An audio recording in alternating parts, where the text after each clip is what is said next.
ਅੱਜ ਅਸੀਂ ਸਾਰੇ ਗੁਰਸ਼ਰਨ ਸਿੰਘ ਭਾਜੀ ਦੇ 92ਵੇਂ ਜਨਮ ਦਿਨ ਦੇ ਮੁਬਾਰਕ ਮੌਕੇ ਇਕੱਤਰ ਹੋਏ।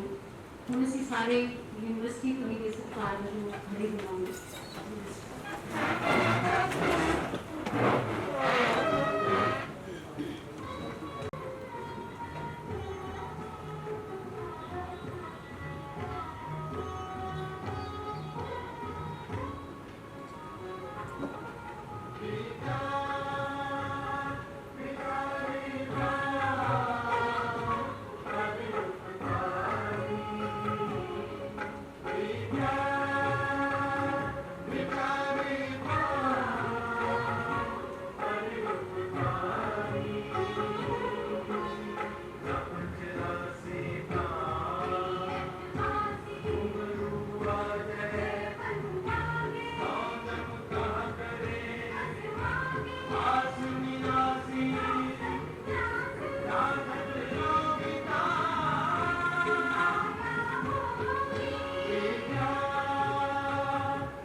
सत्कारयोग डॉक्टर परमिंदर सिंह जी, प्रोफेसर अंग्रेजी विभाग गुरु नानक देव यूनिवर्सिटी अमृतसर।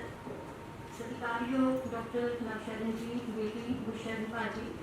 स्टेज के बिल्कुल सामने सुशोभित साढ़े इस प्रोग्राम के बुलारे श्री केवल धारीवाल जी, अमोलक सिंह जी, साढ़े विशेष सदे से पहुंचे गुरशरण सिंह जी की छोटी बेटी डॉक्टर अनीत जी।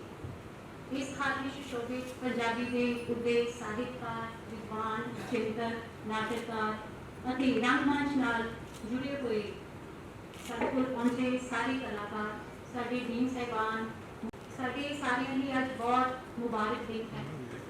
ਅੱਜ के इस समागम में ਅਸੀਂ पंजाबी के सिरमौर नाटककार, प्रतिबद्ध रंगकर्मी, निर्देशक ਅਤੇ ਸਾਡੀ यूनिवर्सिटी के आजीवन फैलो सरदार गुरशरण सिंह भाजी के 92वें जन्मदिन के मुबारक मौके विभाग वालों तैयार किए सरदार गुरशरण सिंह सिमरती ग्रंथ को रिलीज़ करने लिए इकट्ठे हुए हाँ।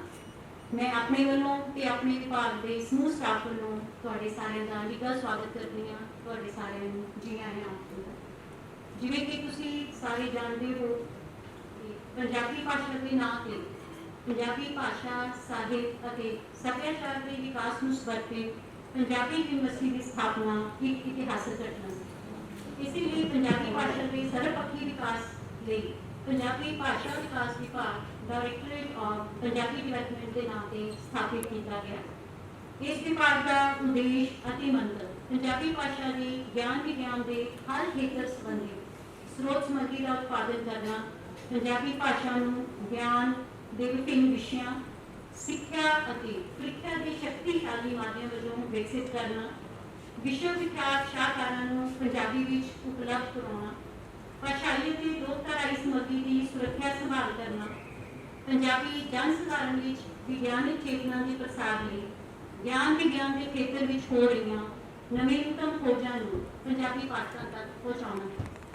ਕਾਨਫਰੰਸਾਂ, ਸੈਮੀਨਾਰਾਂ, ਵਿਸ਼ੇਸ਼ ਭਾਸ਼ਣਾਂ ਅਤੇ ਵਰਕਸ਼ਾਪਾਂ ਰਾਹੀਂ समय की थान के मौलिक विचारों को गतिशील करना है। इस विभाग के अकादमिक प्रोग्राम पंजाबी भाषा के विकास को विशेष रूप नाल समर्पित हैं। ਮਾਧਿਅਮ ਪਰਿਵਰਤਨ ਸਕੀਮ ਦੇ ਅਧੀਨ ਸਮਾਜਿਕ ਵਿਗਿਆਨਾਂ ਦੇ ਵੱਖ-ਵੱਖ ਵਿਸ਼ਿਆਂ ਵਿੱਚ ਅੰਡਰ ਗ੍ਰੈਜੂਏਟ ਤੇ ਪੋਸਟ ਗ੍ਰੈਜੂਏਟ ਪੱਧਰ ਦੀ ਸਿੱਖਿਆ ਅਤੇ ਪ੍ਰੀਖਿਆ ਲਈ ਪੰਜਾਬੀ ਮਾਧਿਅਮ ਵਿੱਚ ਮੌਲਿਕ, ਅਨੁਵਾਦਿਤ ਅਤੇ ਸੰਪਾਦਿਤ ਪਾਠ ਪੁਸਤਕਾਂ ਅਤੇ ਜਰਨਲ ਪੁਸਤਕਾਂ ਤਿਆਰ ਕਰਵਾਈਆਂ ਜਾਂਦੀਆਂ ਹਨ। ਪੰਜਾਬੀ ਮਾਧਿਅਮ ਵਿੱਚ ਕੰਮ ਕਰਨ ਵਾਲੇ ਲੇਖਕਾਂ ਅਤੇ ਖੋਜਾਰਥੀਆਂ ਨੂੰ ਉੱਚ ਪੱਧਰੀ ਖੋਜ ਦੇ ਸੰਦ ਮੁਹੱਈਆ ਕਰਨ ਲਈ ਅਤੇ ਆਮ ਪਾਠਕਾਂ ਦੀ ਸਹੂਲਤ ਲਈ विभिन्न किस्म की हवाला सामग्री, स्रोत सामग्री का उत्पादन, एक भाषाई कोश, बहुभाषाई कोश, विषय कोश, संदर्भ कोश, विषय कोश, स्रोत मूलक इतिहास, एटलस, तकनीकी शब्दावली ਅਤੇ ਸਰਵੇ ਆਦਿ ਸ਼ਾਮਲ ਹਨ। बोर्ड ऑफ स्टडीज ਦੇ ਦਿਸ਼ਾ ਨਿਰਦੇਸ਼ਾਂ ਅਨੁਸਾਰ ਸਮੇਂ-ਸਮੇਂ ਤੇ ਵਿਦਿਆਰਥੀਆਂ ਨੂੰ ਨਵੀਆਂ ਪਾਠ ਪੁਸਤਕਾਂ ਮੁਹੱਈਆ ਕਰਵਾਉਣਾ ਅਤੇ ਗਿਆਨ ਵਿਗਿਆਨ ਦੇ ਖੇਤਰ ਵਿੱਚ ਹੋ ਰਹੇ ਨਵੇਂ ਅਧਿਐਨ, ਨਵੀਆਂ ਸਟੱਡੀਜ਼ ਨੂੰ पाठकों तक पहुँचाने लिए विभाग 4 पत्रिकावां, समाजिक विज्ञान पत्रिका, सभ्याचार पत्रिका, विज्ञान के लक्ष्य और साहित्य मार्ग 4 पत्रिकावां हर साल संपादित करता है। इस विभाग में पंजाबी भाषा के बहुपक्षी विकास में वडमुला योगदान पाने वाले उच्च कोटि के साहित्यकार, चिंतक, कलाकार और पत्रकारों की माण हेतु professor of eminence, life fellowships और फेलोशिप की व्यवस्था है। ਵੱਖ-ਵੱਖ प्रोजेक्टों की काम कर रहे इन विद्वान विभाग का गौरव और पहचान है। पंजाबी भाषा के विकास, प्रचार और प्रसार लिए व्यक्तिगत इन्हों विद्वानों के साहित्यकारों के मान सम्मान लिए विभाग में ये फेलोशिप की स्थापना करके उन्होंने याद को हमेशा लिए सजीवी बनाए रखने लिए विभाग वचनबद्ध है।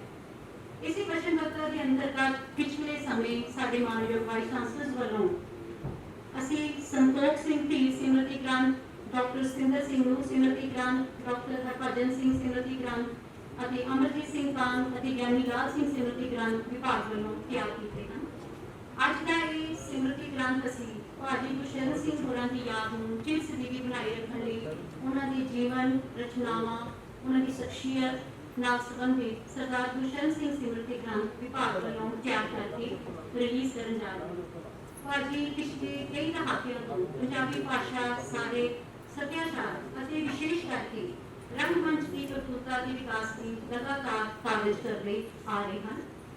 उच्च विद्यक अदारियों तो बिना आपने पंजाब के दूर दुराडे पिंडों में अनगिनत नाटक पेश किए और साधारण लोगों में एक सभ्याचारक जागृति की लहर पैदा की। गुरशरण भाजी ने नाटक खेतन की शुरुआत लोक पक्षी लहर की विचारधारा तो की थी। रंगमंच में उन्होंने अपने विचारों के प्रगटा के साधन वजों वरतिया।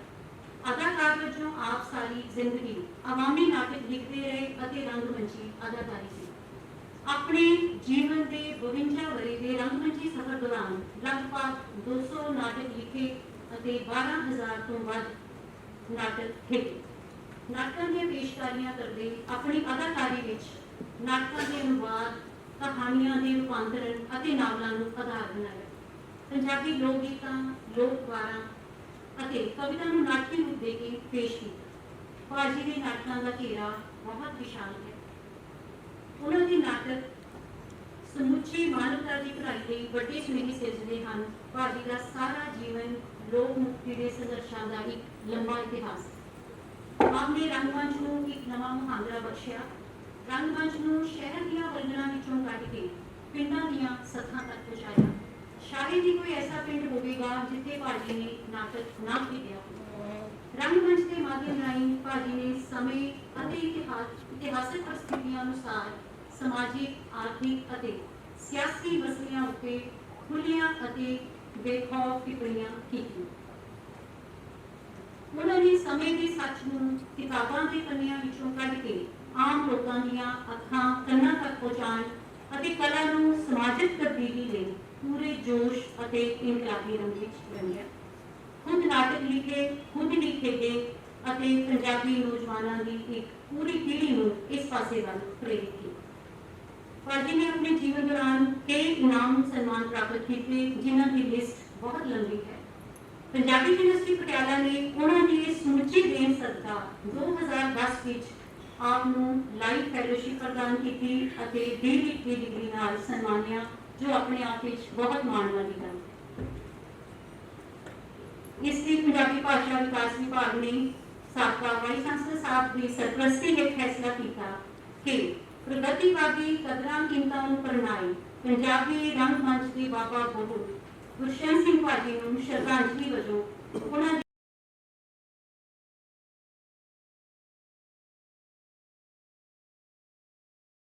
ਦੇਣ ਸੰਬੰਧੀ ਸਿਮਰਤੀ ਗ੍ਰੰਥ ਤਿਆਰ ਕੀਤਾ ਜਾਵੇ। ਅੱਜ ਦਾ ਇਹ ਸਮਾਗਮ ਅਸੀਂ ਵਾਈਸ ਚਾਂਸਲਰ ਪ੍ਰੋਫੈਸਰ ਅਰਵਿੰਦ ਜੀ ਦੀ ਸਰਪ੍ਰਸਤੀ ਅਤੇ ਯੋਗ ਅਗਵਾਈ ਵਿੱਚ ਉਲੀਕਿਆ ਹੈ। ਆਪ ਪੰਜਾਬੀ ਭਾਸ਼ਾ, ਸਾਹਿਤ ਅਤੇ ਸੱਭਿਆਚਾਰ ਦੇ ਪ੍ਰਚਾਰ ਪ੍ਰਸਾਰ ਅਤੇ ਵਿਕਾਸ ਦੇ ਨਾਲ ਪੂਰੀ ਤਰ੍ਹਾਂ ਪ੍ਰਤੀਬੱਧ ਅਤੇ ਸ਼ਿੱਦਤ ਨਾਲ ਜੁੜੇ ਹੋਏ ਹਨ। ਇਹ ਸਾਰੇ ਪ੍ਰੋਗਰਾਮ ਦੀ ਪੂਰੀ ਕਾਰਵਾਈ ਵਾਈਸ ਚਾਂਸਲਰ ਸਾਹਿਬ ਦੀ ਰਹਿਨੁਮਾਈ ਹੇਠ ਪੰਜਾਬੀ ਭਾਸ਼ਾ ਵਿਕਾਸ ਵਿਭਾਗ, ਥੀਏਟਰ ਅਤੇ ਟੈਲੀਵਿਜ਼ਨ ਵਿਭਾਗ ਅਤੇ ਯੁਵਕ ਵਿਭਾਗ ਤਿੰਨਾਂ ਵਿਭਾਗਾਂ ਦੇ ਆਪਸੀ ਤਾਲਮੇਲ ਨਾਲ ਗੁਰਸ਼ਰਨ ਭਾਜੀ ਦੇ ਸਿਮਰਤੀ ਗ੍ਰੰਥ ਰਿਲੀਜ਼ ਸਮਾਰੋਹ ਤੇ ਨਾਟ ਉਤਸਵ ਸਮਾਗਮ ਦੀ ਰੂਪਰੇਖਾ ਉਲੀਕੀ ਹੈ। ਆਪ ਜੀ ਦੀ ਅਗਵਾਈ ਹੇਠ ਅਸੀਂ ਤਿੰਨੋਂ ਵਿਭਾਗ ਇਕਜੁੱਟ ਹੋ ਕੇ ਇੱਕ ਟੀਮ ਦੇ ਤੌਰ ਤੇ ਇਹ ਸਾਰੇ ਸਮਾਗਮ ਕਰ ਰਹੇ ਹਾਂ। ਅਸੀਂ ਵਾਈਸ ਚਾਂਸਲਰ ਸਾਹਿਬ ਨੂੰ ਯਕੀਨ ਦਿਵਾਉਂਦੇ ਹਾਂ ਕਿ ਪੰਜਾਬੀ ਭਾਸ਼ਾ, ਸਾਹਿਤ ਅਤੇ ਸੱਭਿਆਚਾਰ ਨਾਲ ਜੁੜੇ ਸਾਰੇ ਵਿਭਾਗ ਇਸ ਪਰੰਪਰਾ ਨੂੰ ਇਸੇ ਤਰ੍ਹਾਂ ਅੱਗੋਂ ਤੋਰਾਂਗੇ। ਇਸ ਸਮਾਗਮ ਨਾਲ ਜਿਹੜੇ ਵਿਦਵਾਨ ਤੇ ਨਾਟਕਕਾਰ ਜੁੜੇ, ਇਹ ਉਹ ਸ਼ਖਸੀਅਤਾਂ ਹਨ ਜੋ ਪਿਛਲੇ ਲੰਬੇ ਸਮੇਂ ਤੋਂ ਗੁਰਸ਼ਰਨ ਭਾਜੀ ਦੇ ਮਿਸ਼ਨ ਨਾਲ ਜੁੜੇ ਹੋਏ ਹਨ ਅਤੇ ਹੁਣ ਇਸ ਮਿਸ਼ਨ ਨੂੰ ਅੱਗੇ ਤੋਰ ਰਹੇ ਹਨ। ਅੱਜ ਦੇ ਸਮਾਗਮ ਦੀ ਪਹਿਲੀ ਕੜੀ ਕੱਲ ਸ਼ਾਮ ਨੂੰ ਸ੍ਰੀ ਕੇਵਲ ਧਾਲੀਵਾਲ ਜੀ ਦੇ ਨਾਟਕ ਮੈਂ ਰੋਤਾ ਲਵਾਂ ਦੀ ਬਹੁਤ ਵਧੀਆ ਪੇਸ਼ਕਾਰੀ ਨਾਲ ਸ਼ੁਰੂ ਹੋਈ ਤੇ ਅੱਜ ਇਸ ਦਾ ਦੂਸਰੀ ਕੜੀ ਅਸੀਂ ਗੁਰਸ਼ਰਨ ਭਾਜੀ ਦੇ ਰਿਲੀਜ਼ ਸਮਾਰੋਹ ਨਾਲ ਜੋੜੀ ਹੈ। ਹੁਣ ਅਸੀਂ ਪੰਜਾਬੀ ਭਾਸ਼ਾ ਵਿਕਾਸ ਵਿਭਾਗ ਵੱਲੋਂ ਤਿਆਰ ਕੀਤੇ ਗੁਰਸ਼ਰਨ ਭਾਜੀ ਸਿਮਰਤੀ ਗ੍ਰੰਥ ਨੂੰ ਰਿਲੀਜ਼ ਕਰਨ ਦੀ ਖੁਸ਼ਗਵਾਰ ਰਸਮ ਅਦਾ ਕਰਾਂਗੇ। ਮੈਂ ਵਾਈਸ ਚਾਂਸਲਰ ਨੂੰ ਬੇਨਤੀ ਕਰਦੀ ਹਾਂ ਕਿ ਇਸ ਗ੍ਰੰਥ ਨੂੰ ਰਿਲੀਜ਼ ਕਰਨ ਲਈ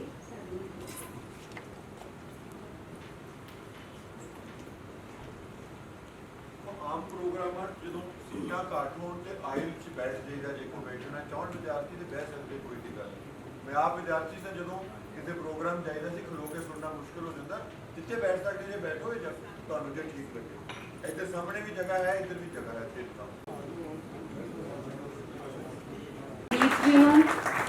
ਸ੍ਰੀ ਕੇਵਲ ਧਾਲੀਵਾਲ ਜੀ ਨੂੰ, ਸਰਦਾਰ ਅਮੋਲਕ ਸਿੰਘ ਜੀ ਨੂੰ ਗੁਜ਼ਾਰਿਸ਼ ਕਰਦੀ ਹਾਂ ਕਿ ਉਹ ਵੀ ਸਟੇਜ ਉੱਤੇ ਆ ਕੇ ਤੇ ਥੀਏਟਰ ਅਤੇ ਟੈਲੀਵਿਜ਼ਨ ਵਿਭਾਗ ਦੇ ਮੁਖੀ ਡਾਕਟਰ ਜਸਪਾਲ ਦਿਓਲ ਤੇ ਯੁਵਕ ਭਲਾਈ ਦੇ ਡਾਇਰੈਕਟਰ ਸ੍ਰੀ ਗੁਰਸੇਵਕ ਲੰਬੀ ਜੀ ਨੂੰ ਵੀ ਗੁਜ਼ਾਰਿਸ਼ ਕਰਦੀ ਹਾਂ ਕਿ ਉਹ ਵੀ ਸਟੇਜ ਉੱਤੇ ਆਉਣ।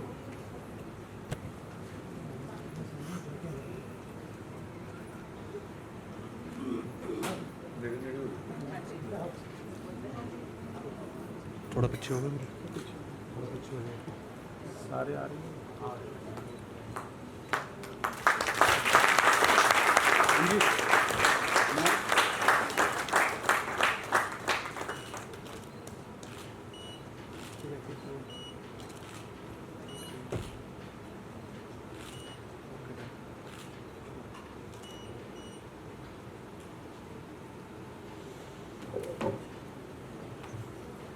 बहुत बहुत शुक्रिया।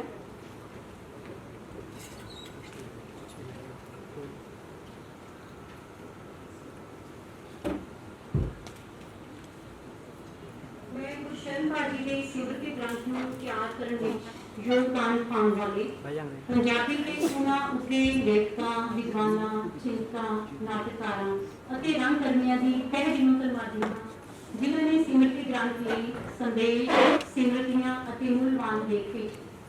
ਮੈਂ ਗੁਰਸ਼ਰਨ ਭਾਜੀ ਦੇ ਸਮੁੱਚੇ ਹਿਤੈਸ਼ੀਆਂ ਅਤੇ ਪਰਿਵਾਰ ਦਾ ਵਿਸ਼ੇਸ਼ ਤੌਰ ਤੇ ਭਾਜੀ ਦੀਆਂ ਬੇਟੀਆਂ ਡਾਕਟਰ ਨਵਸ਼ਰਨ ਜੀ ਦਾ, ਡਾਕਟਰ ਰਵੀ ਜੀ ਦਾ ਤਹਿ ਦਿਲੋਂ ਧੰਨਵਾਦ ਕਰਦੀ ਹਾਂ, ਜਿਨ੍ਹਾਂ ਨੇ ਸਿਮਰਤੀ ਗ੍ਰੰਥ ਨੂੰ ਤਿਆਰ ਕਰਨ ਵਿੱਚ ਪੂਰਨ ਸਹਿਯੋਗ ਦਿੱਤਾ। ਖਾਸ ਤੌਰ ਤੇ ਮੈਂ ਧੰਨਵਾਦੀ ਹਾਂ ਆਪਣੇ ਗੁਰੂ ਡਾਕਟਰ ਸੁਰਜੀਤ ਜੀ ਦੀ ਤੇ ਡਾਕਟਰ ਪਰਮਿੰਦਰ ਜੀ ਦੀ, ਜਿਨ੍ਹਾਂ ਨੇ ਸਮੇਂ-ਸਮੇਂ ਇਸ ਗ੍ਰੰਥ ਦੀ ਤਿਆਰੀ ਵਿੱਚ ਸਾਡੀ ਹਰ ਮੌਕੇ ਮਦਦ ਕੀਤੀ। ਤੇ ਮੈਂ ਧੰਨਵਾਦੀ ਹਾਂ ਪਬਲੀਕੇਸ਼ਨ ਬਿਊਰੋ ਦੇ ਹੈਡ ਆਫ ਦ ਡਿਪਾਰਟਮੈਂਟ ਤੇ ਸਾਰੇ ਸਟਾਫ ਦੀ ਜਿਨ੍ਹਾਂ ਨੇ ਬਹੁਤ ਥੋੜੇ ਟਾਈਮ ਦੇ ਵਿੱਚ ਸਾਨੂੰ ਇੰਨਾ ਸੁੰਦਰ ਸਿਮਰਤੀ ਗ੍ਰੰਥ ਤਿਆਰ ਕਰਕੇ ਦਿੱਤਾ।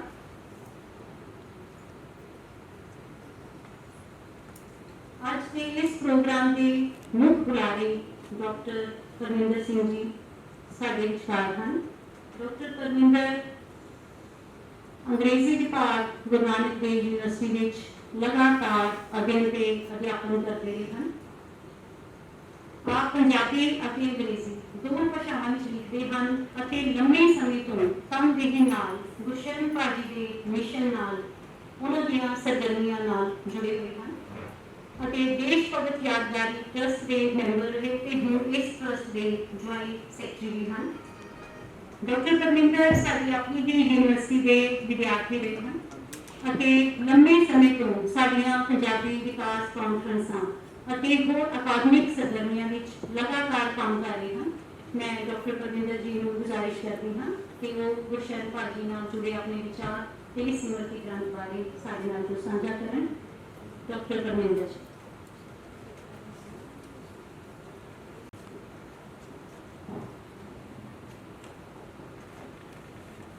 Vice Chancellor, Professor Arvind, Sharon Ramati,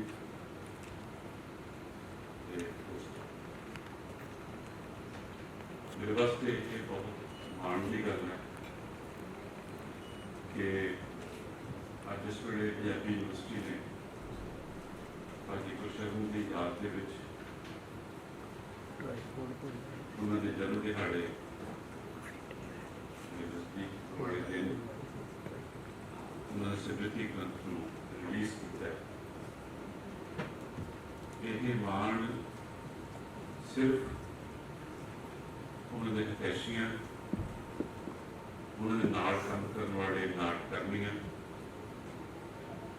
का ही नहीं है, सगों माण उन्होंने सब लोगों का जिहड़े अपने अपने खेतों के विच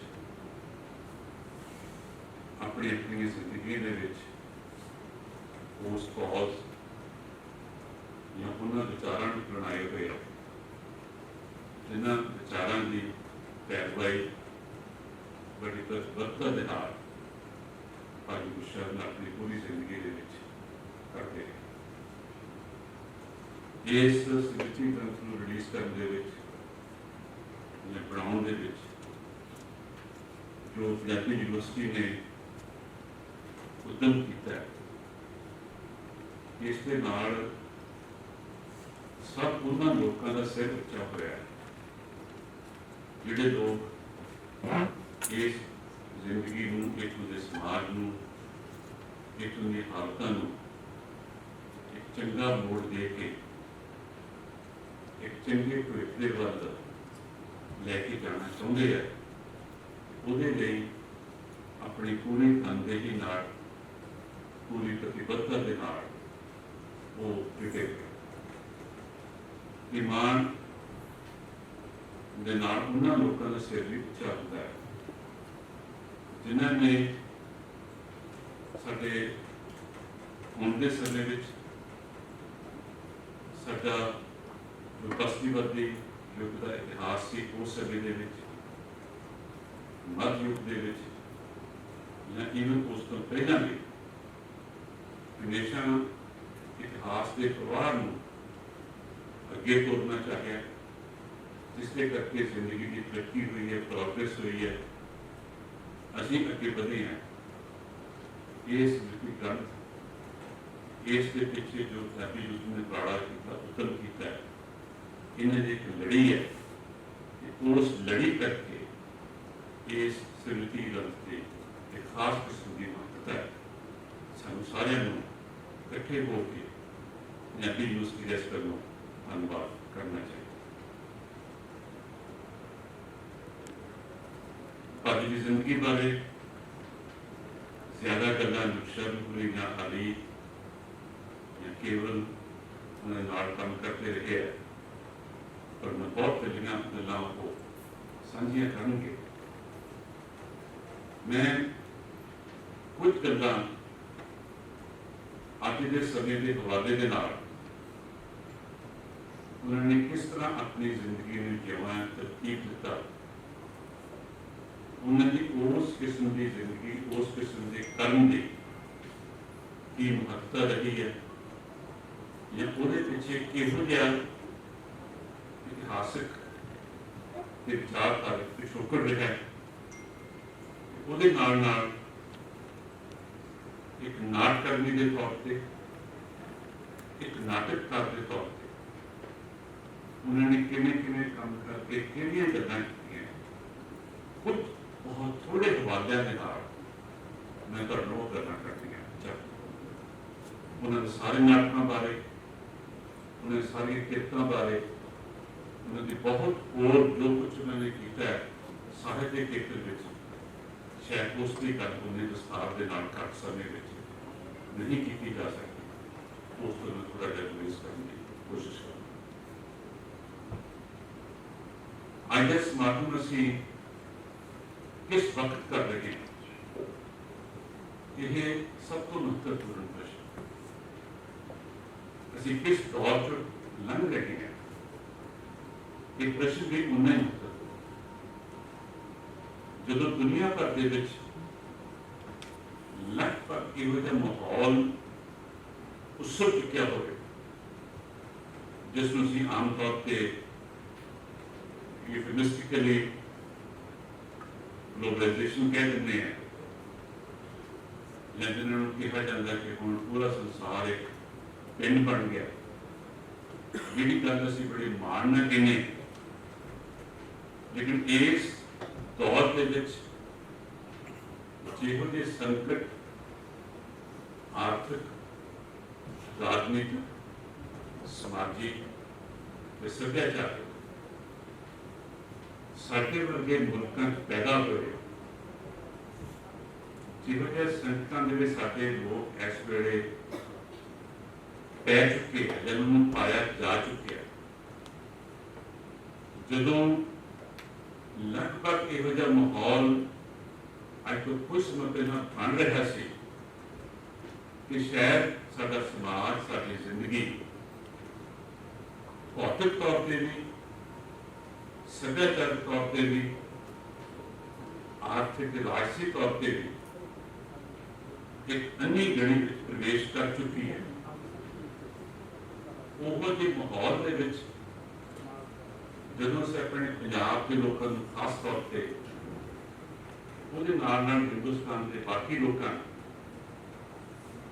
ਆਪਣੀ ਜ਼ਿੰਦਗੀ 'ਚ ਉਹਨਾਂ ਬਾਰੇ ਜੋ ਕੁਝ, ਉਹਨਾਂ ਦੇ ਖਿਲਾਫ ਜੋ ਕੁਝ ਹੋ ਰਿਹਾ ਹੈ, ਉਹਦੇ ਖਿਲਾਫ ਇੱਕ ਵੱਡੀ ਤਕੜੀ ਬੁਲੰਦ ਆਵਾਜ਼ ਪੈਦਾ ਕਰਦੇ ਹੁੰਦੇ ਦੇਖ ਰਹੇ ਹਾਂ। ਉਹਦੇ ਵਿੱਚੋਂ ਭਾਰਤੀ ਨੇ ਜੋ ਕੁਝ ਜ਼ਿੰਦਗੀ ਭਰ ਕੀਤਾ ਹੈ, ਉਹਦੀ ਸਾਰਥਿਕਤਾ ਤੇ ਉਹਦੀ ਮਹੱਤਤਾ ਸਾਨੂੰ ਦਿਖਦੀ ਨਜ਼ਰ ਆਉਂਦੀ। ਇਹ ਬਹੁਤ ਇਸ ਨੂੰ ਠੋਸ ਰੂਪ ਕਹਿਣਾ ਹੋਵੇ ਕਿ ਪਿਛਲੇ 9.5 ਮਹੀਨੇ ਤੋਂ ਜੋ ਕਿਸਾਨ ਅੰਦੋਲਨ ਦਾ ਮਾਹੌਲ ਇਸ ਵੇਲੇ ਪੂਰੇ ਮੁਲਕ ਦੇ ਵਿੱਚ ਬਣਿਆ ਹੋਇਆ, ਤੇ ਜਿਸ ਤਰ੍ਹਾਂ ਉਹਦੇ ਵਿੱਚ ਜਿਹੜੀ ਸ਼ਮੂਲੀਅਤ ਹੈ ਉਹ ਸਿਰਫ ਕਿਸਾਨਾਂ ਦੀ ਨਾ ਹੋ ਕੇ, ਮੇਰਾ ਖਿਆਲ ਹੈ ਕਿ ਬਹੁਤ ਵੱਡੇ ਪੈਮਾਨੇ ਤੇ ਹਿੰਦੁਸਤਾਨ ਦੇ ਇਤਿਹਾਸ ਦੀ ਪਹਿਲੀ ਵਾਰ ਵਾਪਰ ਰਿਹਾ ਹੈ। ਉਹਦੇ ਵਿੱਚ ਔਰਤਾਂ ਦੀ ਸ਼ਮੂਲੀਅਤ, ਉਹਨਾਂ ਦੀ ਭਾਗੀਦਾਰੀ, ਉਹਨਾਂ ਦਾ ਇੱਕ ਐਕਟਿਵ ਰੋਲ ਅਦਾ ਕਰਨਾ, ਉਹ ਗਿਣਨਯੋਗ ਪੱਧਰ ਤੇ ਨਜ਼ਰ ਆ ਰਿਹਾ। ਤੇ ਨਾਲ ਦੀ ਨਾਲ ਜਿਵੇਂ ਆਮ ਤੌਰ ਸਾਡੇ ਸਮਾਜ ਵਿੱਚ, ਸਿਆਸਤ ਵਿੱਚ ਬਹੁਤ ਵਾਰੀ ਅਸੀਂ ਪ੍ਰੈਜ਼ੈਂਟਲੀ ਨੂੰ ਕਿਸੇ ਖਾਸ ਜਾਤ ਨਾਲ, ਧਰਮ ਨਾਲ ਜੋੜ ਕੇ ਚੱਲਦੇ ਹਾਂ, ਜੋ ਪੂਰੀ ਤਰ੍ਹਾਂ ਖਤਮ ਨਹੀਂ ਹੋਇਆ, ਤਾਂ ਵੀ ਸਾਨੂੰ ਇੱਕ ਖਾਸ ਤੌਰ ਤੇ, ਪ੍ਰਤੱਖ ਤੌਰ ਤੇ, ਸਿੱਖੀ ਤੌਰ ਇਹ ਨਜ਼ਰ ਆ ਰਿਹਾ ਹੈ ਕਿ ਜਿਸ ਭਾਈਚਾਰੇ ਦੀ ਅਸੀਂ ਹੁਣ ਤੱਕ ਗੱਲ ਲਗਭਗ ਨਹੀਂ ਕਰ ਰਹੇ ਸੀ, ਜਿਸ ਭਾਈਚਾਰੇ ਦੀ ਗੱਲ ਸਾਡੇ ਸਮਾਜਿਕ, ਸਾਡੇ ਰਾਜਨੀਤਿਕ ਪ੍ਰਵਚਨ ਚੋਂ ਲਗਭਗ ਐਬਸੈਂਟ ਸੀ, ਗੈਰ ਹਾਜ਼ਰ ਸੀ,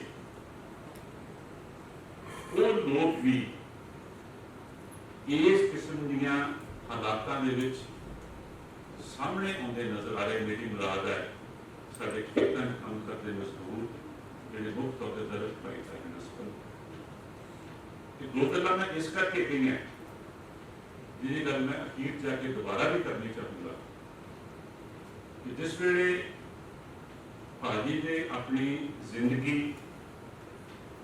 ਜਿਹੜੀ ਉਨकी कर्मयोगी वाली जिंदगी से नाटककार के तौर एक सभ्याचारक कामी के तौर जो पोस्ट दाखिल हुए जिन्होंने उन्होंने ध्यान उन्होंने दिनों में सुनिया वो हमेशा इन्होंने दो वर्गों की गल बहुत प्रमुख तौर पर करते औरतों की शमूलियत तो बगैर किसी पिंड के विच वो बहुत बार नाटक करने को ना करते कि पहला वो आन गया तो उस पिछों नाटक शुरू हो जो वो अपने चेतन पद्धर से उन्होंने लगता सी कि जे मैं पंजाब के विच एक नरोए लोक पक्षी सभ्याचार को जन्म देना है, उसका विकास करना है, उसके वास्ते पिंड की समाजिक बनतर के विच ਜਿਹੜਾ ਬਾਹਰਲਾ ਹਿੱਸਾ ਕਰਨਾ ਚਾਹੁੰਦਾ ਸੀ। ਉਹਦੇ 10 ਫੇਜ਼ਸ की ਖਲਾਟ ਵਾਪਰ ਰਹੀਆਂ ਸਨ। ਇਹਦੇ ਪਿੱਛੇ ਹੋਰ ਇੱਕ ਬਹੁਤ ਵੱਡੀ ਬੈਕਗ੍ਰਾਉਂਡ ਸੀ। ਇਹਦੇ ਬਾਰੇ ਗੱਲ ਕਰਦੇ ਹੋਏ ਮੈਂ ਆਪਣੀ ਗੱਲ ਇਸ ਗੱਲ ਤੋਂ ਸ਼ੁਰੂ ਕਰੂੰਗਾ ਕਿ ਨਾਟਕ ਖਾਸ ਤੌਰ ਤੇ ਪੱਛਮ ਦੇ मुख्य तौर पर बुनियादी सत्ता विरोधी नेचर वाला एक सारे हिस्से हम इस करके कह रहे हैं कि साडे कोल तो संस्कृत नाटक की ट्रेडिशन है। हम आई डोंट नो ये किस किस्म की बहस कर सकती है। ये संस्कृत नाटक ट्रेडिशन है जिहदे विच ज्यादा जोर रस ते है कि तुसी किसी भावना को प्रगट करने वास्ते एक राष्ट्र कॉन्सेप्ट है। लेकिन बाय एंड लार्ज जो संस्कृत नाटक की मेन स्ट्रीम है, अगर तुम उसको प्रोज नाटक बाहर कट लो तो वो एक जी रिलेशनली एरिस्टोक्रेटिक क्लास को खुश करने वास्ते नाटक लिखे। कुछ बयान तुम बहुत विस्तारत मिल जाएंगे, पर फिर भी तुसी वो देखना किमें जिन्हें रस की पहचान करनी है वो एक रिलेशन की क्लास है जिन्होंने को बहुत सारे धन दौलत और बहुत सारे वसीले है तो उन्हें उसको लिखने की देखा आ रस परफेक्ट एक्सप्रेशन है। ये टेक्निक भी अपनी कीमत हो सकती है, पर जेडी ट्रेडिशन पश्चिम हुई है खास तौर पर पहला चर्च के विच जिथे उन्होंने शैतान को अपनी किस्म का रूप दिता, उस शैतान का विकास जो मिल्टन तक जाके होंदा है जिहड़ा वो मतलब इंसानियत की जिहड़ी आज़ादी है उन्होंने रिप्रेजेंट करने वाला बनया। या किस तरह मार्लो ने नाटक लिखे या किस तरह अपने समय की पॉलिटिक्स को सबवर्ट किया शेक्सपीयर ने अपनी ट्रेजेडीज दे विच या कि ऐसी मॉडर्न टाइम्स सेकंड बहुत इंपॉर्टेंट कर लाते हैं कि जी वो ट्रेडिशन से पश्चिम के नाटक की जी बहुत ज्यादा मजबूत 20वीं सदी और खास तौर पर जो 20वीं सदी पश्चिम के फाशीवाद का दौर आता है, उस फाशीवाद के दौर के जो नाटककारा ने नाटक लिखे, चाहे ब्रेख्ट के नाटक हो जी एब्सर्ड नाटक जी उत्थे मूवमेंट पैदा हुई ब्रेख्ट की पंजाबी यूनिवर्सिटी में इतना कैलकुलेटर था वो तो ऐ लगता है कि पंजाबी यूनिवर्सिटी के नाटक है शायद तो सारे लोग की बेटे पर वो तो पढ़ते थे देखते थे खेलते थे लाकृष्ण बेटी तो जाएगी आराम तक वो सारा कुछ सीखा। ਪਰ ਮੈਂ ਸਮਝਦਾ ਕਿ ਜਿਹੜਾ ਉਹ ਇੱਕ ਰਾਜਸੀ ਨਾਟਕ ਦੀ ਜਿਹੜੀ ਪੱਛਮ ਦੀ ਸ਼ੁਰੂਆਤ ਹੁੰਦੀ ਹੈ, ਇਹਦਾ ਇੱਕ ਵੱਡਾ ਅਸਰ ਦੇਖਣ ਨੂੰ ਮਿਲਦਾ ਹਿੰਦੁਸਤਾਨ 'ਚ ਉਸ ਵੇਲੇ, ਜਿਸ ਵੇਲੇ ਲਗਭਗ ਤੁਸੀਂ ਇਹ ਮੰਨ ਲਓ ਕਿ 60ਵਿਆਂ ਦੀ ਅਖੀਰ ਦੇ ਵਿੱਚ, 70ਵਿਆਂ ਦੇ ਸ਼ੁਰੂ ਦੇ ਵਿੱਚ,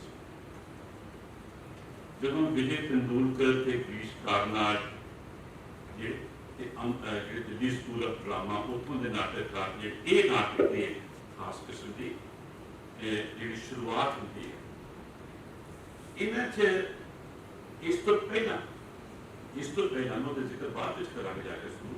ਇੱਕ ਤੁਹਾਡੇ ਕੋਲ ਇਕਤਾ ਦਾ ਬੜਾ ਮਜ਼ਬੂਤ ਇਤਿਹਾਸ ਹੈ। ਇਕਤਾ ਤੋਂ ਵੀ ਪਹਿਲਾਂ ਉਹਦਾ ਹਿੱਸਾ ਵੀ ਹੈ, ਉਸ ਤੋਂ ਪਹਿਲਾਂ ਵੀ ਹੈ ਕਿ ਤੁਹਾਡੇ ਕੋਲ ਬੰਗਾਲ ਦੇ ਜਿਹੜਾ ਕਾਲ ਪਿਆ ਸੀ, ਜਿਹੜੇ ਉਦੋਂ ਨਾਟਕ ਲਿਖੇ ਦੇ ਖੇਡੇ ਗਏ, ਜਾਂ ਉਸ ਤੋਂ ਬਾਅਦ ਟੈਗੋਰ ਹੈ ਤੁਹਾਡੇ ਕੋਲ, ਜਿਹੜਾ ਉਹ ਤਹਿਰੀਕ ਹੈ ਜਿਹੜੀ ਨਾਟਕਾਂ ਦੀ, ਜਿਹਨੇ ਮਤਲਬ ਆਪਣੇ ਤੌਰ ਤੇ ਉਹ ਇੱਕ ਭੂਮੀ ਤਿਆਰ ਕੀਤੀ, ਜਿਸ ਭੂਮੀ ਦੇ ਵਿੱਚ ਹਿੰਦੁਸਤਾਨ 'ਚ ਗਰੀਸ਼ ਕਾਰਨਾਡ ਤੇ ਵਿਜੇ ਤੰਦੂਲਕਰ ਵਰਗੇ ਨਾਟਕਕਾਰ ਨੇ ਦੇਖਿਆ ਕਿ ਮਜ਼ਬੂਤ ਹੋਏ ਤੇ ਲੋਕਾਂ ਨੇ ਨਾਟਕਾਂ ਨੂੰ ਸਰਾਇਆ ਉਹਨਾਂ ਜਾਂ ਅੰਧਾ ਯੋਗ ਪਰ ਇਹ ਨਾਟਕ ਆਏ ਬਸ। ਇਹਨਾਂ ਦੀ ਖਾਸੀਅਤ ਇਹ ਸੀ ਕਿ ਇਹਦੇ ਵਿੱਚ ਦੋ ਗੱਲਾਂ ਪ੍ਰਮੁੱਖ ਤੌਰ ਤੇ ਜਿਹਦਾ ਜ਼ਿਕਰ ਕਰਨਾ ਭਾਜੀ ਦੇ ਸੰਦਰਭ ਵਿੱਚ ਵੀ ਬੜਾ ਜ਼ਰੂਰੀ ਹੈ। ਨੰਬਰ 1 ਕਿ ਤੁਸੀਂ ਆਪਣੇ ਮਿੱਥ ਦਾ ਨਾਟਕਾਂ 'ਚ ਕਿਸ ਤਰ੍ਹਾਂ ਆਵੇ, ਇਤਿਹਾਸ ਨਾਟਕਾਂ 'ਚ ਕਿਸ ਤਰ੍ਹਾਂ ਆਵੇ। ਗਰੀਸ਼ ਕਾਰਨਾਡ ਮਿੱਥ ਨੂੰ ਖਾਸ ਤਰੀਕੇ ਦੇ ਨਾਲ ਆਪਣੇ ਨਾਟਕਾਂ ਔਰ ਮਿੱਥ ਇਸ ਤਰ੍ਹਾਂ ਆਉਂਦਾ ਹੈ ਕਿ ਉਹਦੇ ਨਾਲ ਉਹ ਮਨੁੱਖ ਦੀ ਬੁਨਿਆਦੀ ਹੋਂਦ ਦੇ ਪ੍ਰਸ਼ਨ ਖੜੇ। ਬੁਨਿਆਦੀ ਹੋਂਦ ਵੀ ਉਹ ਜਿਹੜੀ ਬੁਨਿਆਦੀ ਹੋਂਦ ਕਿਸੇ ਵੀ ਵੇਲੇ ਦੀ ਜੋ ਸਥਿਤੀ ਹੈ ਉਹਦਾ ਮੁਲਾਂਕਣ ਵੀ ਕਰੇ ਤੇ ਉਸ ਨੂੰ ਚੈਲੰਜ ਵੀ ਕਰੇ। तो ਜਿਹੜੀ ਇੱਕ ਆਮ ਤੌਰ ਤੇ ਇਸ ਤਰ੍ਹਾਂ ਕਹਿਣਾ ਫਰਜ਼ ਕਰੋ, ਜਿਹੜੀ ਇੰਡੋਲੋਜੀ ਦੀ ਇੱਕ ਹਿੰਦੁਸਤਾਨ ਨੂੰ ਸਮਝਣ ਦੀ ਇੱਕ ਪੈਰਾਮੀਟਰਸ ਹੈਗੇ ਜਿਹੜੀ ਇੰਡੋਲੋਜੀ ਦੇ ਵਿੱਚ, if I may say in Indian philosophy, ਜੋ ਇੱਕ ਰਾਧਾ ਕ੍ਰਿਸ਼ਨ ਗੁਣਾਂ ਦੀ ਇੱਕ ਮੇਨ ਸਟ੍ਰੀਮ ਟ੍ਰੈਡੀਸ਼ਨ ਹੈ, ਉਸ ਤੋਂ ਬਿਲਕੁਲ ਵੱਖਰਾ ਜਦੋਂ ਤੁਸੀਂ ਉਹਨਾਂ ਮਿਥਸ ਰਾਹੀਂ, ਉਸ ਸੱਭਿਆਚਾਰ ਰਾਹੀਂ ਤੁਸੀਂ ਅੱਜ ਦੇ ਸਮੇਂ ਨੂੰ ਐਨਾਲਾਈਜ਼ ਵੀ ਕਰਦੇ ਹੋ, ਤੁਸੀਂ ਸਰਵਰਟ ਵੀ ਕਰਦੇ ਹੋ, ਤੇ ਇਹਦੇ ਵਿੱਚੋਂ ਜਿਹੜੀਆਂ ਹੋਂਦ ਨਾਲ ਸੰਬੰਧਿਤ ਸਥਿਤੀਆਂ ਪੈਦਾ ਹੁੰਦੀਆਂ, ਇੱਕ ਉਹ ਤੁਹਾਡੇ ਤਹਿਰੀਕ ਨਾਟਕਾਂ ਦੀ ਉਹ 69 ਤੇ 70 60 ਆਪਣੇ ਤੌਰ ਤੇ ਹੋਣ। ਇਹਦੇ ਪਿੱਛੇ ਦੋ ਘਟਨਾਵਾਂ ਬਹੁਤ ਇੰਪੋਰਟੈਂਟ ਹਨ ਜਿਨ੍ਹਾਂ ਨੇ ਇਸ ਗੱਲ ਨੂੰ ਤਕੜਾ ਕੀਤਾ, ਉਹਦਾ ਜ਼ਿਕਰ ਕਰਨਾ। ਗਲਤ ਤਿੰਨ ਘਟਨਾਵਾਂ। ਨੰਬਰ 1 ਜੋ ਪੱਛਮ ਦੇ ਵਿੱਚ ਬਲੈਕਸ ਦੇ ਹੱਕਾਂ ਦੇ ਵਾਸਤੇ ਸੰਘਰਸ਼ ਹੈ। ਨੰਬਰ 2 ਜੋ ਵੀਅਤਨਾਮ ਜੰਗ ਦੇ ਸੰਦਰਭ ਦੇ ਵਿੱਚ ਮਾਹੌਲ ਦੁਨੀਆ ਭਰ ਚ ਉਸ ਨੰਬਰ 3 ਜੋ ਮਈ 68 ਵਿੱਚ ਪੈਰਿਸ ਵਿੱਚ, ਜਿਹਦੇ ਵਿੱਚ ਅਕਾਦਮਿਕਤਾ ਤੇ ਵਰਕਰਸ ਦਾ ਫਾਸਲਾ ਵਿਚਾਰਧਾਰਕ ਤੌਰ ਤੇ ਖਤਮ ਹੋਇਆ। ਜਿਹੜਾ ਇੱਕ ਮਾਹੌਲ ਸੀ ਜਿਹਦੇ ਵਿੱਚ ਲੋਕ ਬੜੇ ਜ਼ੋਰ ਦੇ ਨਾਲ ਉੱਠਦੇ ਹੋਏ ਨਜ਼ਰ ਆਉਂਦੇ ਆ। ਇਸ ਮਾਹੌਲ ਦੇ ਵਿੱਚ ਅਗਰ ਅਸੀਂ ਭਾਈ ਗੁਰਸ਼ਰਨ ਦੇ ਨਾਟਕਾਂ ਨੂੰ ਰੱਖ ਕੇ ਸਮਝਾਂਗੇ ਤਾਂ ਉਹਨਾਂ ਦੇ ਨਾਟਕਾਂ ਦਾ ਜੋ ਸੱਭਿਆਚਾਰਕ ਤੇ ਰਾਜਸੀ ਤੇ ਸਾਹਿਤਕ ਮਹੱਤਤਾ ਬਣਦੀ ਹੈ ਉਹ ਜ਼ਿਆਦਾ ਨਿਖਰ ਕੇ ਸਾਹਮਣੇ ਆਉਂਦੀ ਹੈ। ਜੇ ਅਸੀਂ ਸਿਰਫ ਇਹ ਕਹਿ ਕੇ ਨਿਬੇੜਦੇ ਹਾਂ ਕਿ ਉਹਨਾਂ ਲੋਕਾਂ ਦੀ ਗੱਲ ਕੀਤੀ ਤੇ ਲੋਕਾਂ ਦੇ ਹੱਕਾਂ ਦੇ ਵਾਸਤੇ ਆਵਾਜ਼ ਬੁਲੰਦ ਕੀਤੀ, ਮੇਰੇ ਖਿਆਲ ਸੇ ਭਾਜੀ ਦੀ ਉਹ ਜਿਹੜੀ ਦੇਣ ਹੈ ਉਹਦੀ ਇਸ ਮਹੱਤਤਾ ਨੂੰ ਪਛਾਣਨ ਦੇ ਵਿੱਚ ਜ਼ਿਆਦਾ ਸ਼ਾਇਦ ਕਾਮਯਾਬ ਨਾ ਹੋ ਸਕੇ। ਇਸੇ ਸੰਬੰਧ ਦੇ ਵਿੱਚ ਮੈਂ ਇੱਕ ਹੋਰ ਗੱਲ ਕਰਨੀ, ਮੇਰਾ ਖਿਆਲ ਹੈ ਕਿ ਗੱਲ ਸ਼ਾਇਦ ਇਸ ਤਰ੍ਹਾਂ मैं तक पढ़ी लिखा साढ़े कोल इफ्ता का बहुत मजबूत ट्रेडिशन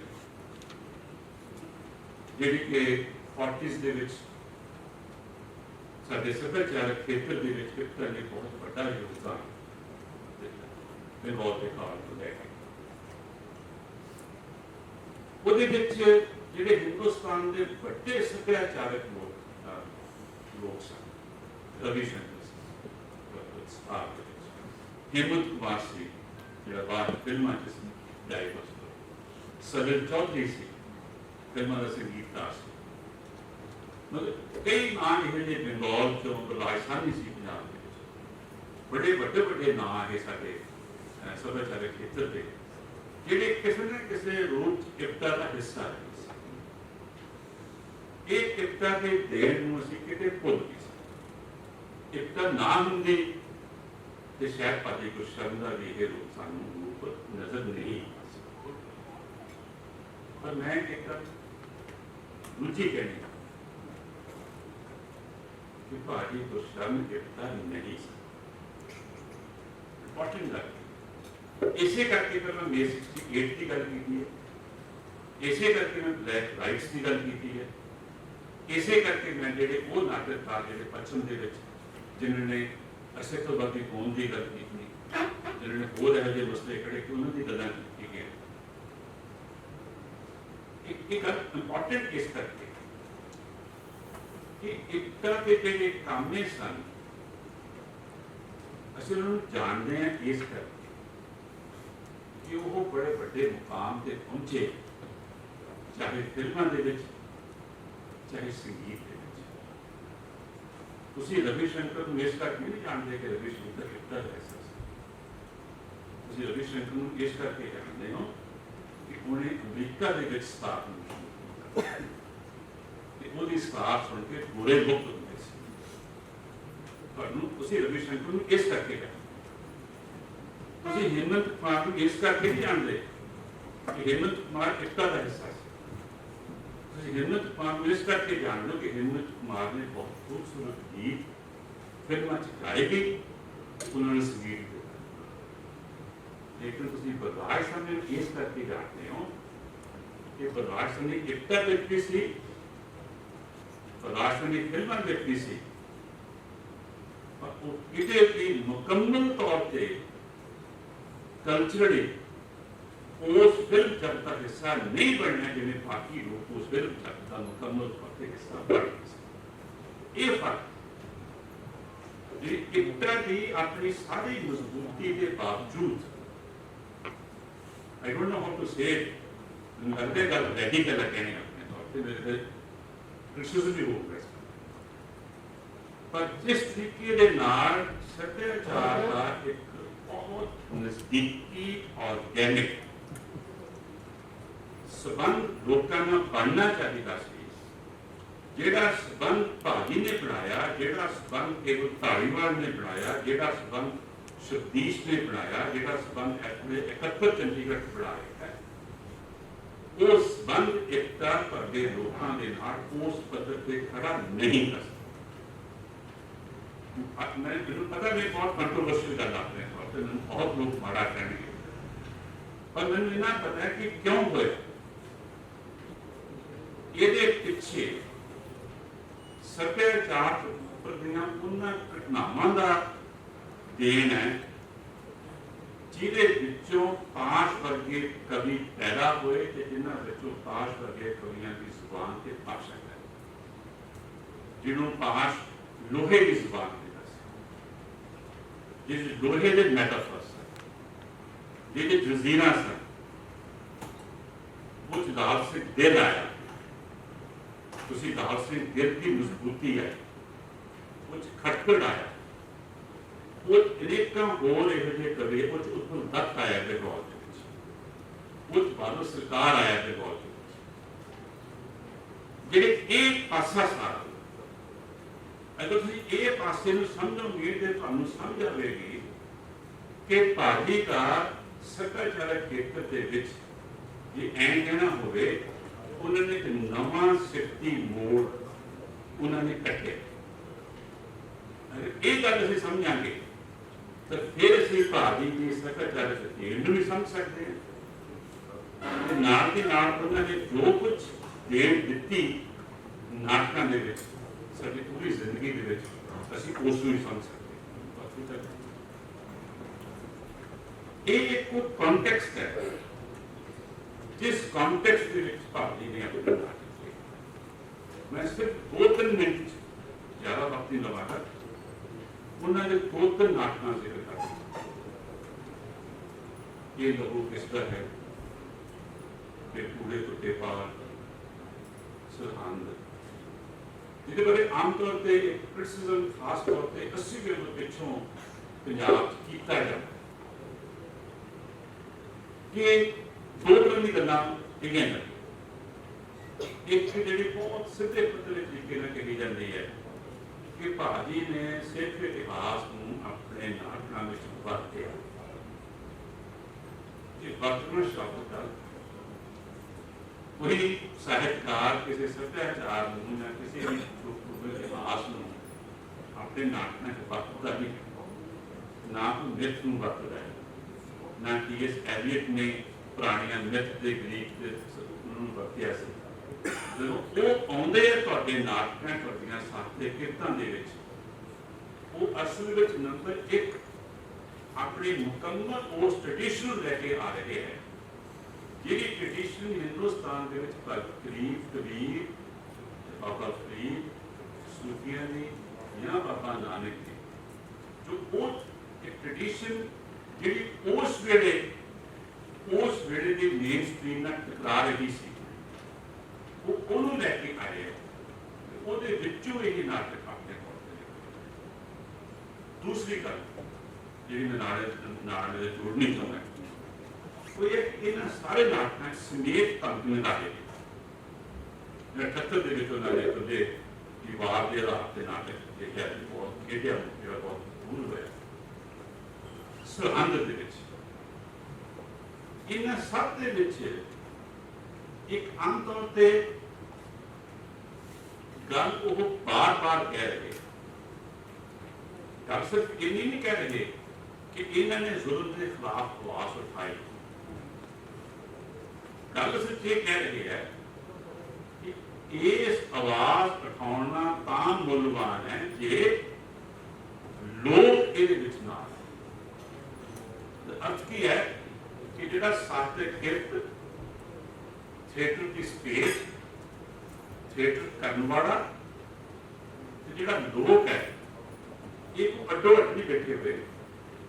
ਇਹ ਆਪਣੇ ਤੌਰ ਤੇ ਇਹਨਾਂ ਦਾ ਖਾਸ ਕਿਸਮ ਦਾ ਸੁਭਾਅ ਕਿ ਲੋਕਾਂ ਦਾ ਆਪਣਾ ਹੁਣ ਤਮਿਲਨਾਡੂ ਦੇ ਵਿੱਚ ਬਹੁਤ ਤਰੀਕੇ ਨਾਲ ਨਾਟਕ ਸਮਝਿਆ ਗਿਆ।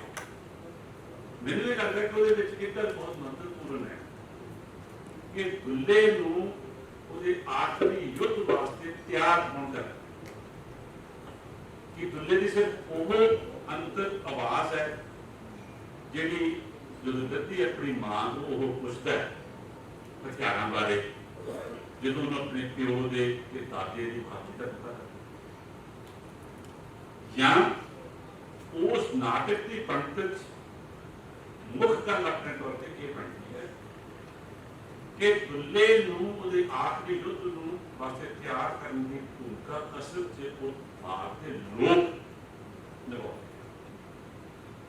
ਭਾਰਤ ਦੇ ਲੋਕ ਉਸ ਨੂੰ ਤਿਆਰ ਕਰਦੇ ਆ ਕਿ ਤੂੰ ਭਾਈ ਕਦੇ ਲੁੱਟਾ ਮਾਰਾ ਨਾ ਕਰ, ਦੁਸ਼ਮਣ ਕੌਣ ਹੈ? ਅਕਬਰ ਬਾਦਸ਼ਾਹ। ਬਿਲਕੁਲ ਠੀਕ ਗੱਲ ਹੈ ਕਿ ਜੇ ਅਕਬਰ ਚਾਹੁੰਦਾ ਤੇ ਲੋਕ ਮਰਦੇ, ਜੇ ਲੋਕ ਚਾਹੁੰਦਾ ਅਕਬਰ ਮਰਦਾ। ਕਲਾਸ ਵਾਰ ਹੈ, ਪਰ ਕਲਾਸ ਵਾਰ 'ਚ ਦੁੱਲਾ ਕੱਲਾ ਉਹ ਨਾਇਕ ਨਹੀਂ ਹੈ ਜਿਹੜਾ ਕੱਲਾ ਨਜ਼ਰ ਆਉਂਦਾ ਤੇ ਲੋਕ ਉਹਦੇ ਪਿੱਛੇ ਲੱਗੇ ਹੋਏ। ਨਾਟਕ ਦੇ ਲੋਕ ਤੇ ਨਾਇਕ ਦੁੱਲਾ ਦੋਨੇ ਇਕੱਠੇ ਚੱਲਦੇ ਆ, ਇਕੱਠੇ ਇੱਕ ਦੂਜੇ ਨੂੰ ਪਿਆਰ ਕਰਦੇ ਆ। ਇਹ ਜਿਹੜਾ ਭਾਰਤ ਦੇ ਗੁਰਸ਼ਰਨ ਦੇ ਨਾਟਕਾਂ ਦੀ ਖਾਸ ਕਿਸਮ ਦੀ ਜਿਹੜਾ ਕੰਟੈਂਟ ਹੈ, ਜੋ ਦੇਣ ਹੈ, ਇਹਦੇ ਵੱਲ ਧਿਆਨ ਦੇਣ ਦੀ ਲੋੜ ਹੈ। ਇਸ ਕਰਕੇ ਜਿਹੜਾ ਮੈਂ ਪਿਛੋਕੜ ਦੱਸਿਆ ਤੁਹਾਨੂੰ, ਇਹ 68 ਦਾ ਵਿਚਾਰ ਦਾ ਪਿਛੋਕੜ, ਜਿਹਦੇ 'ਚ ਵਰਕਰ ਤੇ ਅਕਾਦਮਿਕਤਾ ਦਾ, ਵਰਕਰਾਂ ਦੇ ਵਿਦਿਆਰਥੀਆਂ ਦਾ ਤੇ ਪ੍ਰੋਫੈਸਰਾਂ ਦਾ ਜਿਹੜਾ ਉਹ ਫਰਕ ਉਹ ਮਿਟਿਆ ਇੱਥੇ ਜੇ ਨਾਇਕ ਤਾਂ ਲੋਕਾਂ ਦਾ ਫਰਕ ਮਿਲਦਾ ਤੇ ਉਹਨਾਂ ਦੀ ਇੱਕ ਯੂਨਿਟ ਬਣਦੀ ਹੈ, ਇੱਕ ਦੂਜੇ ਨੂੰ ਤਿਆਰ ਕਰਨ ਦੀ ਤੇ ਯੁੱਧ ਵਿੱਚ ਜਾਣ ਦੀ। ਭਾਜੀ ਦੇ ਨਾਟਕਾਂ ਦੀ ਮਹੱਤਤਾ ਇਸ ਕਰਕੇ ਕੰਗਾਰ ਮਹੱਤਤਾ ਇਸ ਕਰਕੇ ਨਹੀਂ ਪਈ ਹੈ ਕਿ ਉਹਨਾਂ ਨੇ ਲੋਕਾਂ ਨੂੰ ਕੋਈ ਸੋਝੀ ਦਿੱਤੀ ਤੇ ਤਿਆਰ ਕੀਤਾ ਕਿਸੇ ਨੂੰ ਜੰਗ ਦੀ ਤਿਆਰੀ ਵਾਸਤੇ। ਮਹੱਤਤਾ ਇਸ ਗੱਲ 'ਚ ਪਈ ਹੈ ਕਿ ਉਹਨਾਂ ਦੇ ਖਾਸ ਸੁਮੇਲ ਉਹਦੇ ਵਿੱਚ ਨਜ਼ਰ ਆਉਂਦਾ ਹੈ, ਜਿਹਦੇ ਵਿੱਚ ਉਹ ਵੀ ਹੈ ਤੇ ਲੋਕ ਵੀ ਹੈ ਤੇ ਲੋਕਾਂ ਦੀ ਖਾਤਰ ਲੜਨ ਵਾਲੇ, ਸੰਘਰਸ਼ ਕਰਨ ਵਾਲੇ ਉਹ ਬੁੱਧੀਜੀਵੀ, ਮੈਨੂੰ ਬੁੱਧੀਜੀਵੀ ਕਹਾਂਗਾ, ਹਾਲਾਂਕਿ ਆਗੂ ਉਹਨਾਂ ਦੇ ਜਿਹੜੀ ਉਹਨਾਂ ਦੀ ਇੱਕ ਸੋਚ ਉਹਨਾਂ ਦੇ ਪਿੱਛੇ, ਉਹਨਾਂ ਨੂੰ ਜਥੇਬੰਦ ਕਰਨ ਦੀ ਤਾਕਤ ਹੈ। ਇਹਨਾਂ ਤਿੰਨਾਂ ਦੀ ਆਪਸ ਵਿੱਚ ਜਿਹੜੀ ਰਿਲੇਸ਼ਨਸ਼ਿਪ ਹੈ, ਉਹ ਰਿਲੇਸ਼ਨਸ਼ਿਪ ਇਹ ਨਹੀਂ ਹੈ ਕਿ ਇੱਕ ਤੋਂ ਚੱਲ ਕੇ ਦੂਜੇ ਤੱਕ ਪਹੁੰਚਦੀ ਹੈ, ਦੋਨੇ ਇੱਕ ਦੂਜੇ ਨੂੰ ਪ੍ਰਭਾਵਿਤ ਕਰਦੇ, ਦੋਨੇ ਇਕੱਠੇ ਚੱਲਦੇ। ਜਿਹੜਾ ਮੈਂ ਛੋਕਰ ਦੀ ਗੱਲ ਕੀਤੀ ਹੈ ਨਾਟਕਾਂ ਦੀ ਵਿਚਾਰ ਕਰਕੇ ਇਤਿਹਾਸਿਕ, ਅਗਰ ਉਹ ਅਸੀਂ ਪ੍ਰਤੀਕ ਨਹੀਂ ਰੱਖਾਂਗੇ, ਮੇਰਾ ਖਿਆਲ ਹੈ ਭਾਜੀ ਦੇ ਨਾਟਕਾਂ ਦੀ ਤੇ ਉਹਨਾਂ ਦੀ ਜ਼ਿੰਦਗੀ ਦੀ ਜਿਹੜੀ ਅਸਲ ਦੇਣ ਹੈ, ਸ਼ਾਇਦ ਅਸੀਂ ਉਸ ਨੂੰ ਉਹਨਾਂ ਚੰਗੀ ਤਰ੍ਹਾਂ ਪਿੰਨ ਪੁਆਇੰਟ ਕਰਨ ਵਿੱਚ ਕਾਮਯਾਬ ਨਹੀਂ ਹੋ ਸਕਾਂਗੇ। ਇਸੇ ਕਰਕੇ ਭਾਜੀ ਦੇ ਨਾਟਕਾਂ 'ਚ ਲੋਕ ਜਿਉਂਦੇ ਵੀ ਹੈ, ਲੋਕ ਆਉਂਦੇ ਵੀ ਹੈ ਤੇ ਹਮੇਸ਼ਾ ਉਹਨਾਂ ਲੋਕਾਂ ਦਾ ਸੰਬੰਧ ਆਪਣੇ ਪਿਆਰੇ ਨਾਲ, ਆਪਣੇ ਵਿਹੜੇ 'ਚ ਜ਼ੁਲਮ ਹੋ ਰਿਹਾ ਉਹਦੀ ਆਵਾਜ਼, ਉਹਦੇ ਰੁੱਤ ਆਵਾਜ਼ ਉਠਾਉਣ 'ਚ ਹੁੰਦਾ ਹੈ। ਚਾਹੇ ਬਾਬਾ ਬੋਲਦਾ ਹੋਵੇ, ਚਾਹੇ ਸੰਤ ਵਾਲਾ ਨਾਟਕ ਹੋਵੇ, ਚਾਹੇ ਕੋਆ ਹੋਵੇ, ਕਈ ਨਾਟਕਾਂ ਦੇ ਤਰ੍ਹਾਂ ਉਹਦੇ ਸਾਰੇ ਵੀ ਬਹਿਸ ਨਹੀਂ ਪਾਵਾਂਗਾ, ਮੈਂ ਕਾਫੀ ਗੱਲ ਕਰ ਲਈ ਹੈ। ਇਸ ਸੰਦਰਭ ਦੇ ਵਿੱਚ ਭਾਈ ਗੁਰਸ਼ਰਨ ਦੇ ਨਾਟਕਾਂ ਨੂੰ ਸਮਝਣਾ ਜ਼ਰੂਰੀ ਹੈ, ਖਾਸ ਤੌਰ ਤੇ ਜੋ ਸੰਦਰਭ ਅੱਜ ਦਾ ਉਸ ਸੰਦਰਭ ਦੇ ਵਿੱਚ ਜੋ ਭਾਜੀ ਦੀ ਦੇਣ ਹੈ ਉਹ ਮਹੱਤਵਪੂਰਨ ਹੈ। ਇਸ ਦਾ ਵਿੱਚ ਜੋ ਸਿੱਖੀ ਕਰ ਰਹੇ ਹਾਂ, ਇਹ ਗੱਲਾਂ ਅਕਾਦਮਿਕ ਨਹੀਂ ਹੈ, ਇਹ ਆਪਣੇ ਤੌਰ ਤੇ ਇੱਕ ਇਹੋ ਜਿਹਾ ਐਕਟ ਹੈ ਜਿਹੜਾ I would say is existential also and is political also. Thank you so much.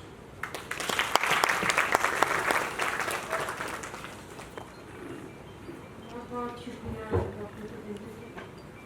ਤੁਸੀਂ ਭਾਜੀ ਦੇ ਜੀਵਨ, ਭਾਜੀ ਦੀ ਵਿਚਾਰਧਾਰਾ ਨੂੰ ਇੰਨੀ ਖੂਬਸੂਰਤੀ ਨਾਲ ਸਾਡੇ ਸਾਹਮਣੇ ਪੇਸ਼ ਕੀਤਾ ਕਿ ਸਾਡੇ ਕੋਲ ਉਸਦਾ ਕੋਈ ਜਵਾਬ ਨਹੀਂ, ਕੋਈ ਤੋੜ ਨਹੀਂ। ਬਹੁਤ ਬਹੁਤ ਸ਼ੁਕਰੀਆ। ਸਾਡੇ ਵਿਸ਼ੇਸ਼ ਸਤਿਕਾਰ ਗੁਰਸ਼ਰਨ ਭਾਜੀ ਦੀ ਵੱਡੀ ਬੇਟੀ ਡਾਕਟਰ ਨਵਸ਼ਰਨ ਜੀ, ਛੋਟੀ ਬੇਟੀ ਅਨੀਤ ਜੀ ਸਾਡੇ ਵਿਚਕਾਰ ਨੇ।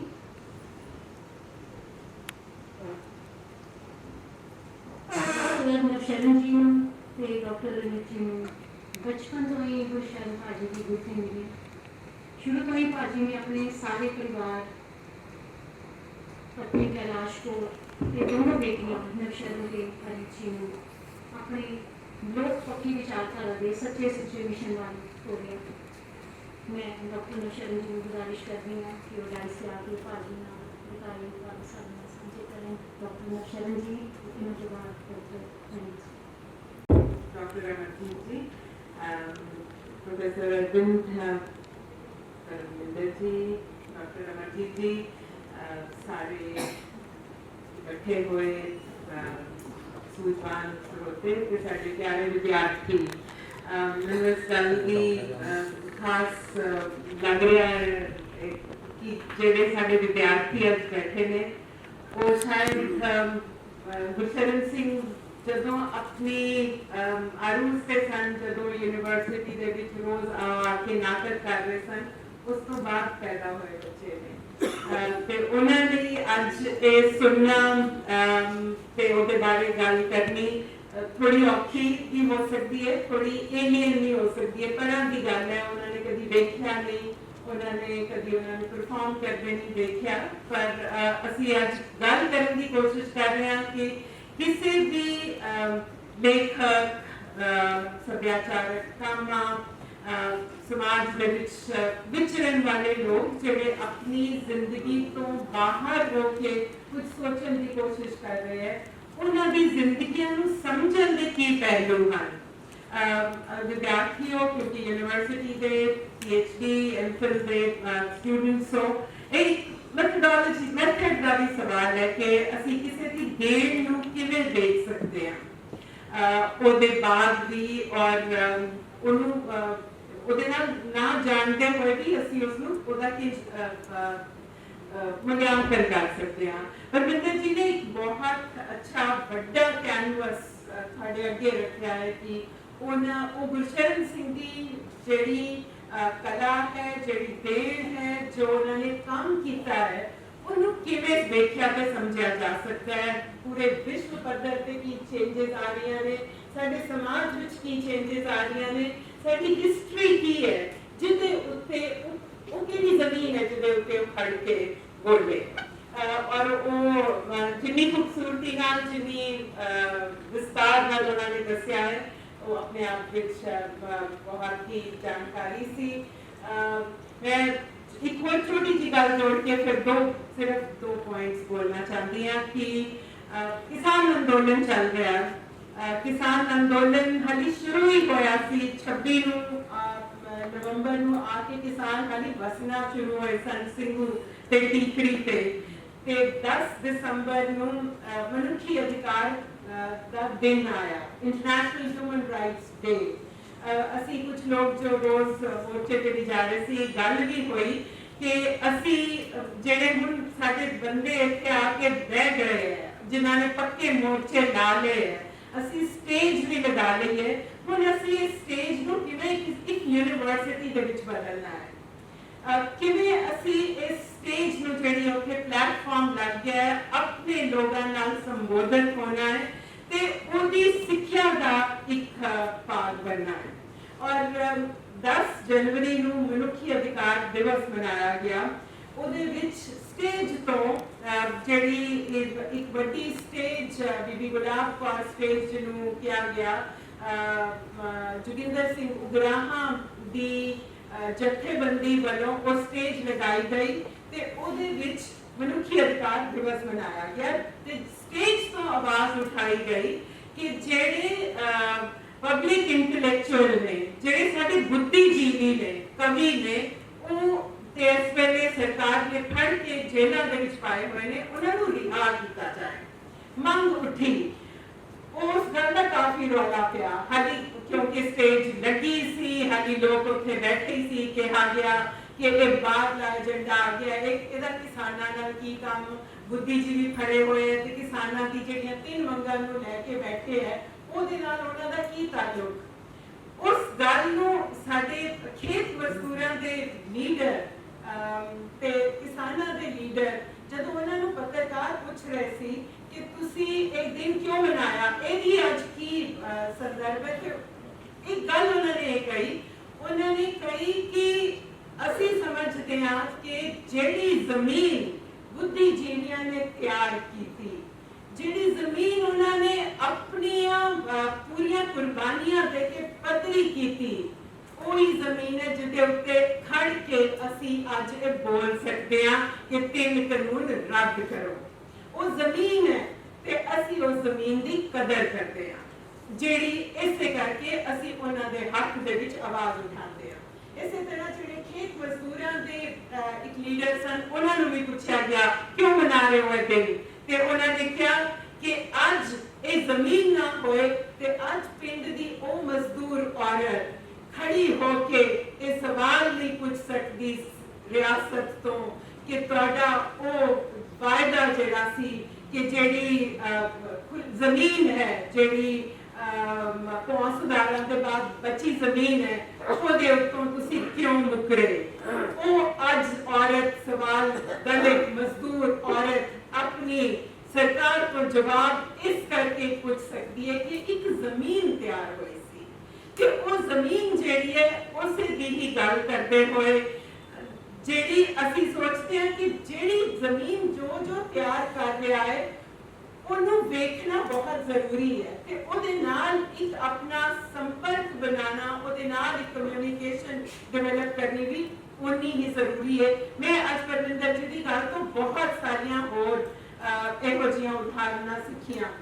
ਉਹਨਾਂ ਨੇ ਬਾਰ-ਬਾਰ ਇੱਕ ਸ਼ਬਦ ਕਾਮੇ ਸਨ। ਤੇ ਮੈਂ ਅੱਜ ਦੋ ਹੀ ਗੱਲਾਂ ਛੋਟੀਆਂ ਕਰਨਾ ਚਾਹੁੰਦੀ ਹਾਂ ਕਿ ਗੁਰਸ਼ਰਨ ਸਿੰਘ ਵਾਕਈ ਸੱਭਿਆਚਾਰਕ ਕਾਮੇ ਸਨ। ਜੇ ਉਹ ਸੱਭਿਆਚਾਰਕ ਕਾਮੇ ਸਨ ਤੇ ਕਿੰਜ ਦੀ ਕਲਚਰਲ ਲੇਬਰ ਜਿਹੜੀ ਹੈ, ਸੱਭਿਆਚਾਰਕ ਕਿਰਤ ਜਿਹੜੀ ਉਹਨਾਂ ਨੇ ਕੀਤੀ, ਉਹ ਕੀ ਹੈ, ਅਸੀਂ ਉਹਨੂੰ ਕਿਵੇਂ ਦੇਖਦੇ ਹਾਂ? ਸੱਭਿਆਚਾਰਕ ਕਿਰਤ ਦਾ ਮਤਲਬ ਕੀ ਹੁੰਦਾ ਹੈ? ਇੱਕ ਸੱਭਿਆਚਾਰਕ ਕਾਮਾ ਜਿਹੜਾ ਕਿਰਤੀ ਹੈ, ਕਿਸੇ ਵੀ ਹੋਰ ਕਿਰਤ ਵਾਕਨ ਕੁਝ ਉਸਾਰਦਾ ਹੈ, ਉਹ ਕੁਝ ਬਣਾਉਂਦਾ ਹੈ, ਉਹ ਕੁਝ ਚੀਜ਼ ਨੂੰ ਸ਼ੇਪ ਦਿੰਦਾ ਹੈ। ਇਸੇ ਤਰ੍ਹਾਂ ਮੈਂ ਸਮਝਦੀ ਹਾਂ ਕਿ ਗੁਰਸ਼ਰਨ ਸਿੰਘ ਨੇ ਇੱਕ ਕਲਚਰਲ ਲੇਬਰ ਜਿਹੜੀ ਹੈ, ਸੱਭਿਆਚਾਰਕ ਕਿਰਤ ਉਹ ਦਿੱਤੀ, ਜਿਹਨੇ ਸਮਾਜ ਵਿੱਚ ਜਿਹੜਾ ਲਿਤਾੜਿਆ ਹੋਇਆ ਵਰਗ ਹੈ, ਜਿਹੜਾ ਦੱਬਿਆ ਕੁਚਲਿਆ ਵਰਗ ਹੈ, ਉਹਦੀ ਜ਼ਿਹਨੀ ਆਜ਼ਾਦੀ ਦੇ ਲਈ, ਜ਼ਿਹਨੀ ਆਜ਼ਾਦੀ ਲਈ ਉਹ ਲੇਬਰ ਜਿਹੜੀ ਹੈ ਉਹ ਪਾਈ। ਉਸ ਲੇਬਰ ਨੇ ਇਹ ਸਿਰਜਿਆ ਕਿ ਜਿਹੜੀ ਜ਼ੰਜੀਰਾਂ ਸੋਚ ਨੂੰ ਪਈਆਂ ਹੋਈਆਂ, ਉਹ ਜ਼ੰਜੀਰਾਂ ਖੋਲ੍ਹਣੀਆਂ। ਉਹਨਾਂ ਨੇ ਇਹਦਾ ਇੱਕ ਅਭਿਆਸ ਡੀਕੋਲੋਨਾਈਜ਼ੇਸ਼ਨ, ਪਰਮਾਨੈਂਟ ਡੀਕੋਲੋਨਾਈਜ਼ੇਸ਼ਨ ਆਫ ਮਾਈਂਡ ਜਿਹੜੀ ਹੈ, ਉਹਦੀ ਇੱਕ ਅਭਿਆਸ ਜਿਹੜਾ ਹੈ ਆਪਣੀ ਕਿਰਤ ਦੇ ਨਾਲ, ਆਪਣੀ ਲੇਬਰ ਦੇ ਨਾਲ ਉਹ ਪਾਇਆ। ਅਸੀਂ ਉਹਨੂੰ ਇਸ ਤਰ੍ਹਾਂ ਦੇਖ ਸਕਦੇ ਹਾਂ ਕਿ ਉਹ ਖਾਲੀ ਲਿਖ ਕੇ ਹੀ ਨਹੀਂ, ਉਹਨਾਂ ਨੇ ਇੱਕ ਐਸੀ ਪ੍ਰੈਕਟਿਸ ਸ਼ੁਰੂ ਕੀਤੀ ਜਿਹੜੀ ਸੋਚ ਨੂੰ ਟੁੰਬ ਰਹੀ ਹੈ, ਜਿਹੜੀ ਸੋਚ ਦੀਆਂ ਜ਼ੰਜੀਰਾਂ ਨੂੰ ਝੰਜੋੜ ਰਹੀ ਹੈ। ਤੇ ਉਹਨਾਂ ਦਾ ਮਕਸਦ ਸੀ ਕਿ ਉਹ ਸੋਚ ਦੀਆਂ ਜਿਹੜੀਆਂ ਜ਼ੰਜੀਰਾਂ ਹੈ, ਉਹਨਾਂ ਤੋਂ ਮੁਕਤ ਹੋ ਜਾਣ। ਇਹ ਇੱਕ ਲੰਬੀ ਤੇ ਔਖੀ ਕਾਰਨਾ ਸੀ ਦਬੇ ਕੁਚਲੇ ਲੋਕਾਂ ਦੀਆਂ ਸੋਚ ਨੂੰ ਜ਼ੰਜੀਰਾਂ ਤੋਂ ਮੁਕਤ ਕਰਨਾ। ਤੇ ਉਹ ਜ਼ੰਜੀਰਾਂ ਕੀ ਸਨ?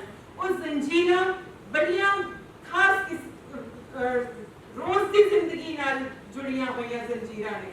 ਕਾਈਆਂ ਦੇ ਪੁੱਤ ਕਾਈ ਰਹਿਣਾ, ਨੀਵੇਂ ਲੋਕ ਉੱਚੇ ਲੋਕ, ਉੱਚੇ ਉੱਚੇ ਹੀ, ਨੀਵੇਂ ਨੀਵੇਂ, ਨੀਵਿਆਂ ਦਾ ਥਾਂ ਨੀਵਾਂ ਹੀ, ਔਰਤ ਦਲਿਤ ਥੱਲੇ, ਉਹ ਥੱਲੇ ਹੀ ਰਹਿਣਗੇ।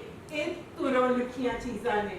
ਇਹ ਜ਼ੰਜੀਰਾਂ ਜਿਹੜੀਆਂ ਸਮਾਜ ਦੇ ਵਿੱਚ ਜਿਹੜੀਆਂ ਪਈਆਂ ਹੋਈਆਂ ਹੈ, ਇਹ ਜ਼ੰਜੀਰਾਂ ਜ਼ਿਹਨੀ ਜਿਹੜੀ ਸੋਚ ਹੈ ਉਹਦੇ ਉੱਤੇ ਪੂਰੀਆਂ ਹਾਵੀ ਨੇ।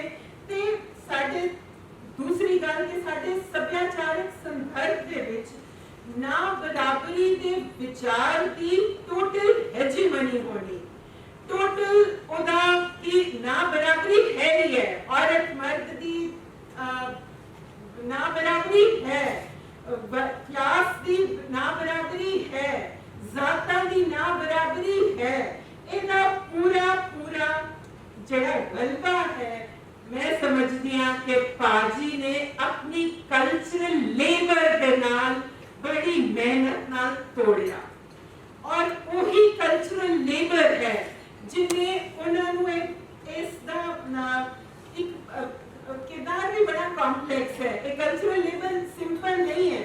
ਉਹ ਕਲਚਰਲ ਲੇਬਰ ਕਈ ਤਰ੍ਹਾਂ ਤੇ ਜਿਹੜੀ ਹੈ ਉਹ ਅਨਫੋਲਡ ਹੁੰਦੀ ਹੈ।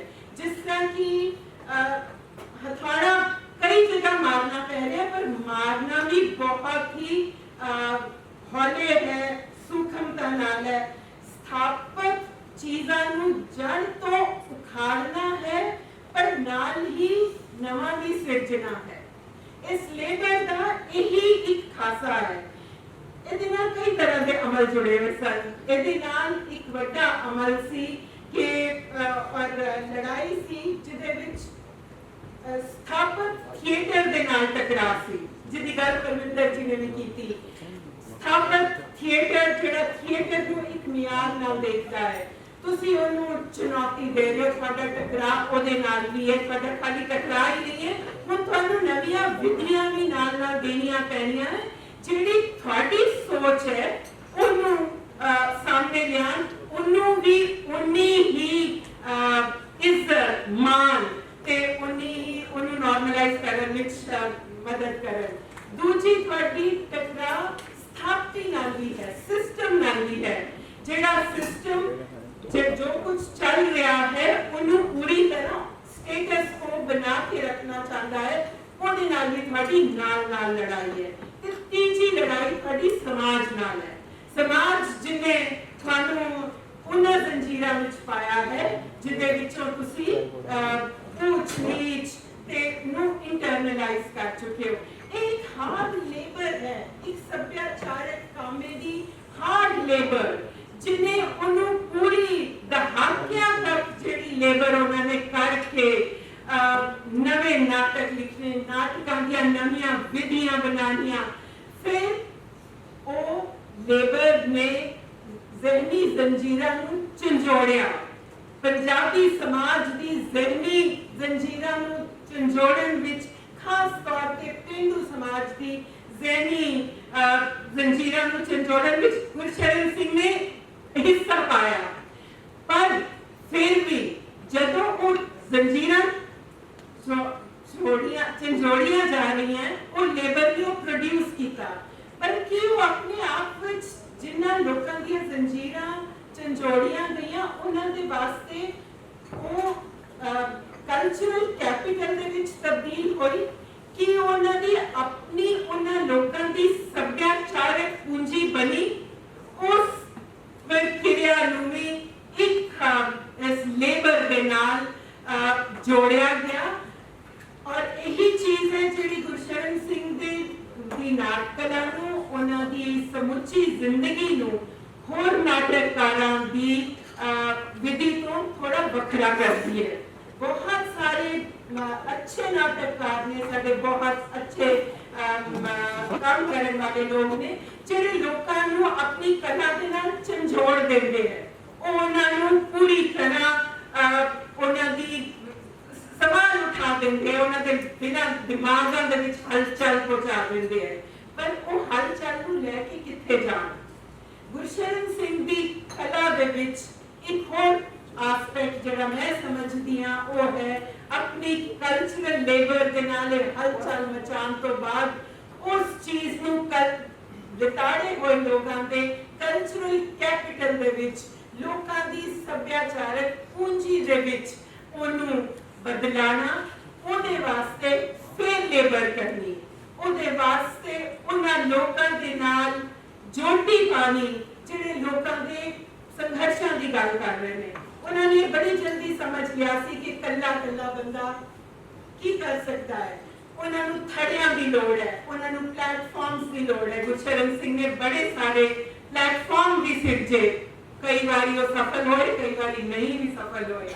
ਅਮੋਲਕ ਜੀ ਇੱਥੇ ਬੈਠੇ ਨੇ, ਉਹ ਦੱਸਣਗੇ ਕਿ ਪੰਜਾਬ ਲੋਕ ਸੱਭਿਆਚਾਰ ਮੰਚ ਕਿਸ ਤਰ੍ਹਾਂ ਦਾ ਐਕਸਪੈਰੀਮੈਂਟ ਰਿਹਾ ਤੇ ਅੱਜ ਕਿੱਥੇ ਹੈ। ਸੋ ਇਸ ਗੱਲ ਨੂੰ ਮੈਂ ਉਹਨਾਂ ਦੀ ਕਿਰਤ ਨੂੰ ਦੇਖਣ ਵਾਸਤੇ, ਮੈਂ ਜਿਸਨੇ ਉਹਨਾਂ ਨੂੰ ਬਚਪਨ ਤੋਂ ਦੇਖਿਆ ਤੇ ਸਮਝਣ ਦੀ ਕੋਸ਼ਿਸ਼ ਕੀਤੀ ਅਚੇਤ ਤੌਰ ਤੇ। ਇਹ ਨਹੀਂ ਕਿ ਮੈਂ ਜਦੋਂ 5 ਸਾਲ ਦੀ ਸਾਂ ਤੇ ਮੈਂ ਸਮਝਣਾ ਸ਼ੁਰੂ ਕਰ ਦਿੱਤਾ ਕਿ ਇਹ ਵਿਅਕਤੀ ਕੀ ਕਰ ਰਿਹਾ ਹੈ। ਔਰ ਉਹ ਹਮੇਸ਼ਾ ਸਾਡੇ ਨਾਲ ਮੁਖਾਤਬ ਸਨ, ਉਹਨਾਂ ਨੇ ਸਾਨੂੰ ਨਾਲ ਲੈ ਕੇ ਚੱਲਣਾ ਚਾਹਿਆ। ਉਹਨਾਂ ਦੀਆਂ ਸਮ੍ਰਿਤੀਆਂ ਐਸੀਆਂ ਕਿ ਉਹ ਰੀਲ ਵਾਕਈ ਸਾਡੇ ਦਿਮਾਗਾਂ ਦੇ ਵਿੱਚ ਚੱਲਦੀਆਂ ਨੇ। ਮੇਰੇ ਦਿਮਾਗ ਦੇ ਵਿੱਚ ਹਰ ਵਕਤ ਅਸੀਂ ਅੱਜ ਮੈਂ ਤੇ ਮੇਰੀ ਭੈਣ ਜਦੋਂ ਇੱਧਰ ਆ ਰਹੇ ਸਾਂ ਕਾਰ ਟੈਕਸੀ ਦੇ ਵਿੱਚ ਤੇ ਅਸੀਂ ਗੱਲ ਕਰ ਰਹੇ ਸਾਂ ਕਿ ਜਦੋਂ ਮੈਂ 7 ਸਾਲ ਦੀ ਸੀ ਉਦੋਂ ਉਹ ਇਹ ਘਟਨਾ ਹੋਈ ਸੀ ਸਾਡੀ ਗਲੀ ਦੇ ਵਿੱਚ। ਉਹ ਜਿਹੜਾ ਫੌਜੀ ਸੀ ਜਿਹੜਾ ਨੇਪਾਲ ਦੇ ਵਿੱਚ ਪੋਸਟਡ ਸੀ ਤੇ ਉੱਥੋਂ ਦੀ ਇੱਕ ਔਰਤ ਨੂੰ ਵਿਆਹ ਕਰਾ ਕੇ ਨਾਲ ਲੈ ਆਇਆ ਸੀ। ਸਾਨੂੰ ਪਾਪਾ ਦੇ ਨਾਲ ਗੱਲ ਕਰਦੇ ਕਿਹੋ ਜਿਹੀਆਂ ਉਹਦੇ ਵਿੱਚੋਂ ਚੀਜ਼ਾਂ ਲੱਗੀਆਂ ਸੀ, ਉਹ ਵੀ ਸਾਡੀ ਜ਼ਿੰਦਗੀ ਜ਼ਿਹਨ ਦੇ ਵਿੱਚ ਮੌਜੂਦ ਹੈ। ਉਹ ਰੀਲਾਂ ਚਲਦੀਆਂ ਨੇ ਔਰ ਉਸੇ ਹੀ ਰੀਲ ਦੇ ਚਲਦੇ ਮੈਂ ਉਹਨਾਂ ਦੇ ਜਾਣ ਦੇ ਬਾਅਦ ਕਾਫੀ ਕੁਝ ਉਹਨਾਂ ਦੇ ਕੰਮ ਬਾਰੇ, ਉਹਨਾਂ ਦੇ ਸਰੋਕਾਰਾਂ ਦੇ ਬਾਰੇ ਲਿਖਿਆ ਹੈ। ਪਰ ਹੁਣ ਮੈਂ ਜ਼ਿਆਦਾਤਰ ਜਦੋਂ ਪੜ੍ਹ ਰਹੀ ਹਾਂ ਜੋ ਹੋਰ ਉਹਨਾਂ ਦੀ ਕਲਾ ਦਾ ਜਿਸ ਤਰ੍ਹਾਂ ਨਾਲ ਮੁਲਾਂਕਣ ਵੀ ਹੋ ਰਿਹਾ ਹੈ ਤੇ ਮੈਨੂੰ ਉਹਨਾਂ ਦੀ ਜਿਹੜੀ ਲੇਬਰ ਹੈ ਔਰ ਇੱਕ ਨਜ਼ਰੀਏ ਤੋਂ ਦੇਖਦੇ ਹੋਏ ਤੇ ਉਸ ਕਲਚਰਲ ਲੇਬਰ ਨੂੰ ਦਬੇ ਕੁਚਲੇ ਲੋਕਾਂ ਦੀ ਕਲਚਰਲ ਕੈਪੀਟਲ ਦੇ ਵਿੱਚ, ਪੂੰਜੀ ਦੇ ਵਿੱਚ ਜਿਹੜੀ ਚੇਂਜ ਕਰਨ ਦੀ ਪੂਰੀ ਪ੍ਰਕਿਰਿਆ ਹੈ ਉਹ ਇੱਕ ਬਹੁਤ ਉਛਲ ਕੇ ਸਾਹਮਣੇ ਆ ਰਹੀ ਹੈ। ਤੇ ਉਹ ਮੇਰੇ ਵਾਸਤੇ ਮੈਨੂੰ ਲੱਗਦਾ ਹੈ ਕਿ ਇੱਕ ਜ਼ਿੰਦਗੀ ਦੇ ਵਿੱਚ ਜਿਸ ਤਰ੍ਹਾਂ ਉਹਨਾਂ ਨੇ ਪਾਲਣਾ ਕਰਕੇ ਬੌਧਿਕ ਸਰਮਾਇਆ ਕ੍ਰੀਏਟ ਕੀਤਾ ਤੇ ਛੱਡਿਆ, ਉਹ ਇੱਕ ਪੂੰਜੀ ਹੈ। ਪੋਤਨੀ ਨਾਲ ਲੈ ਕੇ ਗਏ ਉਹਨਾਂ ਦੇ ਜਾਣ ਤੋਂ ਬਾਅਦ 27 ਸਤੰਬਰ 1911 ਮੈਂ ਕਾਫੀ ਦਿਨ ਪਿੱਛੋਂ ਚੰਡੀਗੜ੍ਹ ਆਪਣੀ ਮਾਂ ਦੇ ਨਾਲ ਆਪਣੀ ਭੈਣ ਦੇ ਨਾਲ ਰਹੀ। ਮੈਂ ਦਿੱਲੀ ਰਹਿੰਦੀ ਹਾਂ। 15-20 ਦਿਨਾਂ ਦੇ ਬਾਅਦ ਜਦੋਂ ਮੈਂ ਵਾਪਸ ਜਾਣ ਲੱਗੀ ਚੰਡੀਗੜ੍ਹ, ਤੇ ਮੈਂ ਸੋਚਿਆ ਕਿ ਮੈਂ ਇੱਥੋਂ ਇਸ ਘਰ ਚੋਂ ਕੀ ਲੈ ਜਾਵਾਂ, ਕਿਹੜੀ ਯਾਦ ਲੈ ਜਾਵਾਂ ਆਪਣੇ ਘਰ ਵਿੱਚ ਰੱਖਣ ਲਈ। ਮੈਨੂੰ ਉੱਥੇ ਕੋਈ ਚੀਜ਼ ਨਾ ਲੱਭੀ।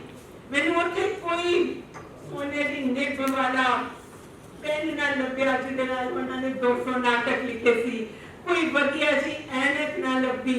ਕੋਈ ਬਹੁਤ ਅੱਛੇ ਜਿਹੇ ਜੁੱਤੀਆਂ, ਕੱਪੜੇ, ਕੋਈ ਵੀ ਚੀਜ਼ ਨਹੀਂ ਸੀ। ਐਸਾ ਮਜ਼ਦੂਰ ਆਦਮੀ ਸੀ, ਕੁਝ ਵੀ ਨਹੀਂ ਛੱਡ ਕੇ ਗਿਆ ਸੀ ਇਹੋ ਜਿਹਾ ਜਿਹੜਾ ਮੈਂ ਆਪਣੇ ਨਾਲ ਲੈ ਜਾਂਦੀ। ਜਦੋਂ ਉਹਨਾਂ ਦੇ ਸੰਸਕਾਰ ਤੋਂ ਬਾਅਦ ਅਸੀਂ ਉਹਨਾਂ ਦੀਆਂ ਐਸ਼ਜ਼ ਲੈਣ ਗਏ ਤੇ ਉਸ ਤਸਲੇ ਦੇ ਵਿੱਚ ਉਹਨਾਂ ਦਾ ਲੋਹੇ ਦਾ ਕੜਾ ਸੀ। ਉਹ ਕੜਾ ਅਸੀਂ ਆਪਣੇ ਘਰ ਲੈ ਆਏ ਸੀ। ਮੈਂ ਚੱਲਣ ਲੱਗਿਆ ਆਪਣੀ ਭੈਣ ਨੂੰ ਤੇ ਆਪਣੀ ਮਾਂ ਨੂੰ ਪੁੱਛਿਆ, ਇਹ ਮੈਂ ਲੈ ਲਵਾਂ? ਉਹਨਾਂ ਨੇ ਕਿਹਾ ਹਾਂ ਲੈ ਲੈ।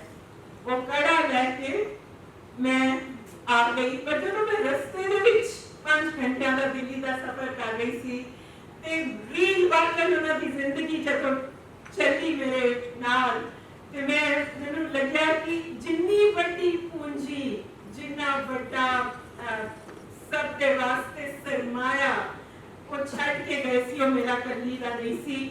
ਉਹ ਉਹਨਾਂ ਲੋਕਾਂ ਦਾ ਸੀ ਜਿਨ੍ਹਾਂ ਦੇ ਵਾਸਤੇ ਉਹ ਬਾਰ-ਬਾਰ ਕਹਿੰਦੇ ਸੀ, ਜਦੋਂ ਉਹਨਾਂ ਨੂੰ ਕਿਹਾ ਜਾਂਦਾ ਸੀ ਨਾ ਜਾਓ ਬਾਹਰ, ਤੁਸੀਂ ਥੱਕ ਚੁੱਕੇ ਹੋ, ਤੁਹਾਡੀ ਸਿਹਤ ਖਰਾਬ ਹੈ, ਤੇ ਕਹਿੰਦੇ ਸੀ ਮੈਂ ਸਿਰ ਦੇ ਇੱਕ ਵਾਰ ਤੋਂ ਪੈਰ ਦੇ ਅੰਗੂਠੇ ਤੱਕ ਆਪਣੇ ਲੋਕਾਂ ਨੂੰ ਪਹਿਨਾਇਆ ਹੋਇਆ, ਮੈਨੂੰ ਮਨਾ ਨਾ ਕਰਿਆ। ਮੈਨੂੰ ਲੱਗਿਆ ਕਿ ਇੰਨਾ ਅਮੀਰ ਆਦਮੀ ਜਦੋਂ ਵਿਦਾ ਹੋਇਆ ਹੈ, ਮੈਂ ਉਸ ਯਾਦ ਨੂੰ ਲੈ ਕੇ ਵਾਪਸ ਗਈ। ਅੱਜ 10 ਸਾਲ ਹੋ ਗਏ ਨੇ ਅਸੀਂ ਉਹਨਾਂ ਦੀ ਯਾਦ ਵਿੱਚ ਅੱਜ ਫਿਰ ਇੱਥੇ ਇਕੱਠੇ ਹੋਏ ਹਾਂ। ਕੁਝ ਅੱਖਾਂ ਵੀ ਨਮ ਨੇ, ਜਿਹੜੇ ਜਾਣਦੇ ਸੀ, ਜਿਹੜੇ ਨਹੀਂ ਜਾਣਦੇ ਸੀ, ਅੱਜ ਉਹਨਾਂ ਨੂੰ ਇੱਕ ਵਰਗੀ ਮਿਲੀ ਹੋਏਗੀ। ਮੈਨੂੰ ਲੱਗਦਾ ਹੈ ਕਿ ਇੱਕ ਬੰਦੇ ਦੀ ਕਾਲਣਾ ਜਿਹੜੀ ਉਹਨੇ ਆਪਣੇ ਸਾਥੀਆਂ ਨਾਲ ਮਿਲ ਕੇ ਕੀਤੀ, ਪਰ ਉਹ ਲੇਬਰ ਜਿਹੜੀ ਹੈ ਉਹਨੇ ਬਹੁਤ ਕੁਝ ਸਿਰਜਿਆ। ਤੁਹਾਡਾ ਬਹੁਤ ਬਹੁਤ ਧੰਨਵਾਦ।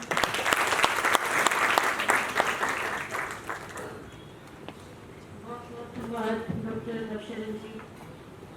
ਤੁਸੀਂ ਭਾਜੀ ਦੀ ਜ਼ਿੰਦਗੀ ਦੇ ਉਹਨਾਂ ਪੱਖਾਂ ਨੂੰ ਸਾਡੇ ਨਾਲ ਸਾਂਝਾ ਕੀਤਾ, ਕਿਉਂਕਿ ਤੁਸੀਂ ਤਾਂ ਬਚਪਨ ਤੋਂ ਉਹਨਾਂ ਦੀ ਵਿਚਾਰਧਾਰਾ ਦੇ ਨਾਲ ਤੁਰੇ, ਉਹਨਾਂ ਨੂੰ ਜੀਆ, ਤੇ ਆਉਣ ਵਾਲੀ ਪੀੜ੍ਹੀ ਨੂੰ ਉਹਨਾਂ ਦੇ ਉਹ ਸੱਚੇ ਸੁੱਚੇ ਜੀਵਨ, ਜਿਸ ਮਿਸ਼ਨ ਤੇ ਉਹ ਚੱਲ ਰਹੇ ਸੀ ਲੋਕ ਸੰਘਰਸ਼ਾਂ ਦੇ ਰਾਹ ਤੇ ਅੱਜ ਮੈਨੂੰ ਤੁਹਾਡੇ ਰਾਹੀਂ ਉਹ ਸੰਘਰਸ਼ ਕੰਟੀਨਿਊ ਹੁੰਦੇ ਨਜ਼ਰ ਆ ਰਹੇ ਹਨ। ਮੈਂ ਬਹੁਤਾ ਕੁਛ ਨਾ ਕਹਿੰਦੀ ਹੋਈ ਡਾਕਟਰ ਰਵੀਰ ਜੀ ਨੂੰ ਗੁਜ਼ਾਰਿਸ਼ ਕਰਾਂਗੀ ਕਿ ਉਹ ਵੀ ਕੁਛ ਸ਼ਬਦ ਸਾਡੇ ਨਾਲ ਸਾਂਝੇ ਕਰਨ।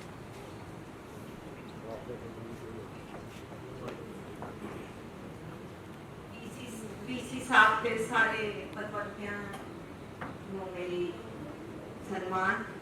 मैं ज़्यादा कुछ नहीं कह सकती क्योंकि प्रोफेसर परमिंदर ते नवशरण जिहड़े ने वो PhD वाले डॉक्टर ने, उन्होंने शायद गल करन दा वल मेरे को बहुत ज़्यादा अच्छा आता है। मैनू गल करन दे वल दी ट्रेनिंग नहीं है, पर मैं सिर्फ जो मेरे भैन ने किया, परमिंदर जी ने किया, मैं सिर्फ 2-3 गल्लां जिहड़ियां मैनूं याद ने। ते अज जदों गुरशरण सिंह दे काम दा विश्लेषण हो रहा है ते गुरशरण सिंह नूं एक पदवी भी दित्ती जा रही है साडे सारिਆਂ ਵੱਲੋਂ। अज जदों असीं उन्हां दी कालना नूं रैकगनाइज कर रहे हां ते मैं कदी नहीं भुल्लांगी कि ये बहुत लंबा समा सी जदों उन्हां दी कालना नूं बिल्कुल जीरो किया जाता सी, उन्हां दा मजाक उड़ाया जाता सी पब्लिकली राइटिंग विच। ते असी बच्चे होने दे नाते बड़े परेशान होंदे सी कि साडे पिता दा नूं कोई भी नहीं कह रहा। इत्थों तक कि तमक नगारे दी जिहड़ा नाटक सी जी अज मैं ओहदी समझदी हां कि ओहदे विच इक जिहड़ा सीन सीगा जिहदे विच पिंड दी पंचायत ਜਦੋਂ ਮੁਗਲ ਇੱਕ ਵਾਰੀ ਘੇਰਾ ਪਾ ਲੈਂਦੇ ਨੇ ਬਾਹਰ ਨੂੰ ਤੇ ਬਾਂਦਾ ਬਣਾ ਕੇ ਲੈ ਜਾਂਦੇ ਨੇ ਔਰਤਾਂ ਨੂੰ, ਤੇ ਉਸ ਤੋਂ ਬਾਅਦ ਪੰਚਾਇਤ ਬੈਠਦੀ ਹੈ ਜਿਹੜੀ ਦੁੱਲੇ ਨੂੰ ਕਹਿੰਦੀ ਹੈ ਕਿ ਤੂੰ ਅੱਗੇ ਲੱਗ, ਅਸੀਂ ਤੇਰੇ ਨਾਲ ਲੜਾਈ ਕੱਲੀ ਤੇਰੀ ਨਹੀਂ ਹੈ, ਲੜਾਈ ਬਾਹਰ ਦੇ ਲੋਕਾਂ ਦੀ ਹੈ।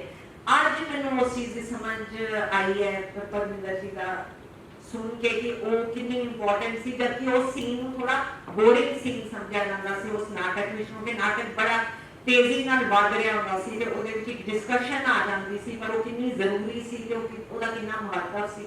ਪਰ 1978 ਵਿੱਚ ਵੀ ਜਦੋਂ ਨਾਟਕ ਕੀਤਾ ਗਿਆ ਤੇ ਜਿਹੜਾ ਕਿ ਪੰਜਾਬ ਦੀ ਸਟੇਜ ਦਾ ਇੱਕ ਅੱਜ ਅਸੀਂ ਕਹਿ ਰਹੇ ਹਾਂ ਕਿ ਮੀਲ ਪੱਥਰ ਹੈ, ਜਦੋਂ ਉਹ ਕੀਤਾ ਸੀ ਤੇ ਉਹਦਾ ਰਿਵਿਊ ਆਇਆ ਸੀ ਤੇ ਬਿਲਕੁਲ ਉਹਨੂੰ ਜ਼ੀਰੋ ਨਾਟਕ ਕਿਹਾ ਗਿਆ ਸੀ ਤੇ ਕਿਹਾ ਗਿਆ ਸੀ ਉਹਦਾ ਸ਼ੀਰਸ਼ਕ ਸੀਗਾ ਬਹੁਤ ਸ਼ੋਰ ਸੁਣਤੇ ਥੇ, ਜਿਹੜਾ ਇੱਕ शेर है, बहुत शोर सुनते थे पहलू में दिलदार चीरा तो कतरा खून का ना निकला कि तमक नगारे दी बड़ा शोर सी पर बेकार नाटक सी।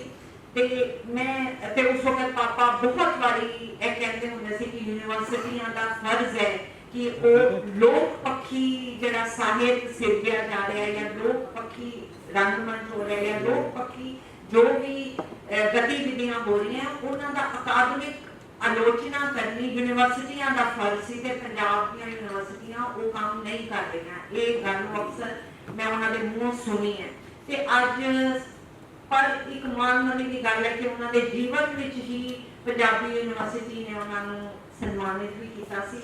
ਮਤਲਬ ਉਹਨਾਂ ਦਾ ਕਿਉਂਕਿ ਜੀਵਨ ਲੰਮਾ ਹੋ ਗਿਆ, ਜੇ ਲੰਮਾ ਨਾ ਹੁੰਦਾ ਤੇ ਉਹਨਾਂ ਦੇ ਜੀਵਨ ਵਿੱਚ ਉਹਨਾਂ ਦੇ ਕੰਮ ਨੂੰ ਉਹਨਾਂ ਦੇ ਸਾਹਮਣੇ ਕਦੀ ਵੀ ਰੈਕਗਨੀਸ਼ਨ ਨਾ ਮਿਲਦੀ, ਕਿਉਂਕਿ ਬਹੁਤ ਲੰਬੇ ਸਮੇਂ ਤੱਕ ਉਹਨਾਂ ਦੇ ਨਾਟਕ ਨੂੰ ਨਾਅਰੇਬਾਜ਼ੀ ਜਾਂ ਇਸ ਤਰ੍ਹਾਂ ਦੀਆਂ ਚੀਜ਼ਾਂ ਕਹੀਆਂ ਜਾਂਦੀਆਂ ਸੀ ਤੇ ਕਾਲਨਾ ਦੀ ਤੌਰ ਤੇ ਮੈਂ ਇਹ ਗੱਲ ਕਹਿ ਸਕਦੀ ਹਾਂ ਜਿਹੜੀ ਗੂਗੀ ਨੇ ਨਹੀਂ ਕਹੀ ਕਿ ਉਹਨਾਂ ਦਾ ਕੜਾ ਜਿਹੜਾ ਨਿਕਲਿਆ ਉਹਨਾਂ ਦੀਆਂ ਐਸ਼ਜ਼ ਵਿੱਚੋਂ ਤੇ ਉਹਨਾਂ ਨੇ ਬਹੁਤ ਜਲਦੀ, ਹਾਲਾਂਕਿ ਉਹ ਥੀਏਟਰ ਕਰ ਰਹੇ ਸੀ ਅੰਮ੍ਰਿਤਸਰ ਵਿੱਚ ਜਦੋਂ, ਤੇ ਵੇਟਿੰਗ ਫॉर ਗੋਡੋ ਤੋਂ ਲੈ ਕੇ ਜਿਹੜਾ ਕਿ ਯੂਨੀਵਰਸਿਟੀਆਂ ਦੇ ਜਿਹੜੇ ਐਕੈਡੈਮਿਕ ਜਿਹੜੇ ਹੈ ਕਾਫਕਾ ਦਾ ਟ੍ਰਾਇਲ ਕੀਤਾ ਗਿਆ ਸੀ, ਪਰਮਿੰਦਰ ਜੀ ਨੇ ਦੱਸਿਆ, ਮਤਲਬ ਉੱਥੇ ਸਟੇਜ ਹੁੰਦਾ ਸੀ।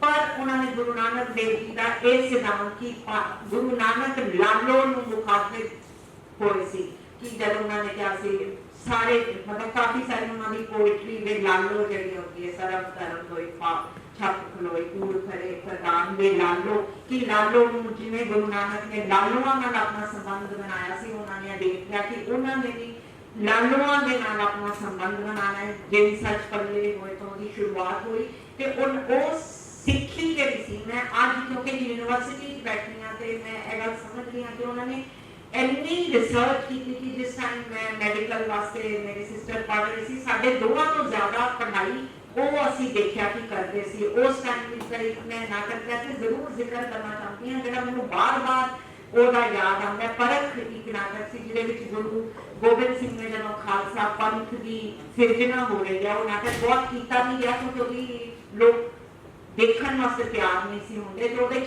ਮਸੰਦਾਂ ਦੇ ਮੂੰਹ ਤੋਂ ਗੁਰੂ ਗੋਬਿੰਦ ਸਿੰਘ ਦਾ ਵਿਸ਼ਲੇਸ਼ਣ ਕੀਤਾ ਜਾ ਰਿਹਾ। ਉਹਦੇ ਵਿੱਚ ਇੱਕ ਲਾਈਨ ਇਹ ਵੀ ਆਉਂਦੀ ਸੀ ਜਦੋਂ ਉਹਨੇ ਦੱਸਿਆ ਜਾਂਦਾ ਵੀ ਉਹਨਾਂ ਨੇ 5 ਬੰਦਿਆਂ ਦਾ ਸਿਰ ਲਾ ਦਿੱਤਾ ਤੇ ਖੂਨ ਦਾ ਦਰਿਆ ਵਗ ਰਿਹਾ ਅਨੰਦਪੁਰ ਸਾਹਿਬ ਤੇ ਇੱਕ ਮਸੰਦ ਕਹਿੰਦਾ ਗੋਬਿੰਦ ਸਿੰਘ ਬਾਗਰਾ ਹੋ ਗਿਆ ਤੇ ਇਹ ਡਾਇਲੌਗ ਸੀ।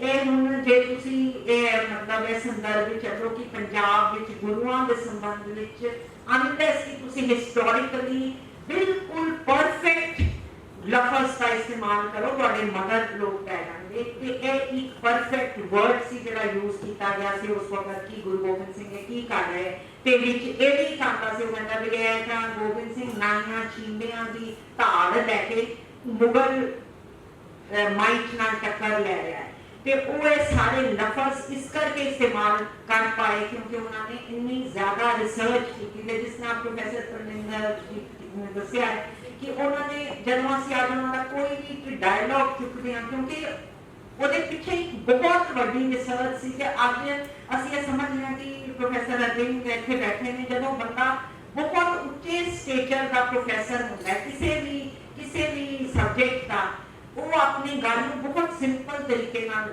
ਕਹਿ ਦਿੰਦਾ ਹੈ ਤੇ ਜਿਹੜਾ ਇੱਕ ਸ਼ੁਰੂਆਤੀ ਟੀਚਰ ਹੁੰਦਾ ਹੈ ਅਸਿਸਟੈਂਟ ਕੋਈ ਮਤਲਬ ਨਵਾਂ ਲੱਗਿਆ ਹੁੰਦਾ ਹੈ ਉਹ ਇੰਨਾ ਜ਼ਿਆਦਾ ਗੱਲਾਂ ਕਰਦਾ ਹੈ ਪਰ ਸਟੂਡੈਂਟ ਨੂੰ ਉਹਦੀ ਗੱਲ ਬਹੁਤ ਸਮਝ ਨਹੀਂ ਆਉਂਦੀ। ਜਿਹੜਾ ਇੱਕ ਆਪਣੀ ਫੀਲਡ ਦਾ ਪਹੁੰਚਿਆ ਹੋਇਆ ਪ੍ਰੋਫੈਸਰ ਹੁੰਦਾ ਹੈ, ਉਹਦੇ ਕੋਲ ਇੰਨੀ ਨੌਲੇਜ ਹੁੰਦੀ ਹੈ ਪਰ ਉਹਦੀ ਨੌਲੇਜ 2 ਲਾਈਨਾਂ ਵਿੱਚ ਆ ਜਾਂਦੀ ਹੈ। ਤੇ ਮੇਰੀ ਸਿਰਫ ਬਹੁਤ ਚਾਹਤ ਅੱਜ ਮੈਂ ਕਰ ਸਕਦੀ ਹਾਂ ਕਿ ਜਿਸ ਤਰ੍ਹਾਂ ਅੱਜ ਉਹਨਾਂ ਦੇ ਕੰਮ ਦਾ ਵਿਸ਼ਲੇਸ਼ਣ ਹੋ ਰਿਹਾ ਹੈ, ਜਿਸ ਤਰ੍ਹਾਂ ਉਹਨਾਂ ਨੇ ਇੱਕ ਜਿਹੜਾ ਸਥਾਪਿਤ ਥੀਏਟਰ ਸੀ ਉਹਦੇ ਬਦਲੇ ਆਪਣੇ ਆਪ ਨੂੰ, ਉਹ ਵਿਚਾਰਿਆਂ ਨੂੰ ਕੰਮ ਵੀ ਖੁਦ ਹੀ ਕਰਨਾ ਪਿਆ ਤੇ ਉਹਦਾ ਵਿਸ਼ਲੇਸ਼ਣ ਵੀ ਖੁਦ ਹੀ ਕਰਕੇ ਪੇਸ਼ ਕਰਨਾ ਪਿਆ।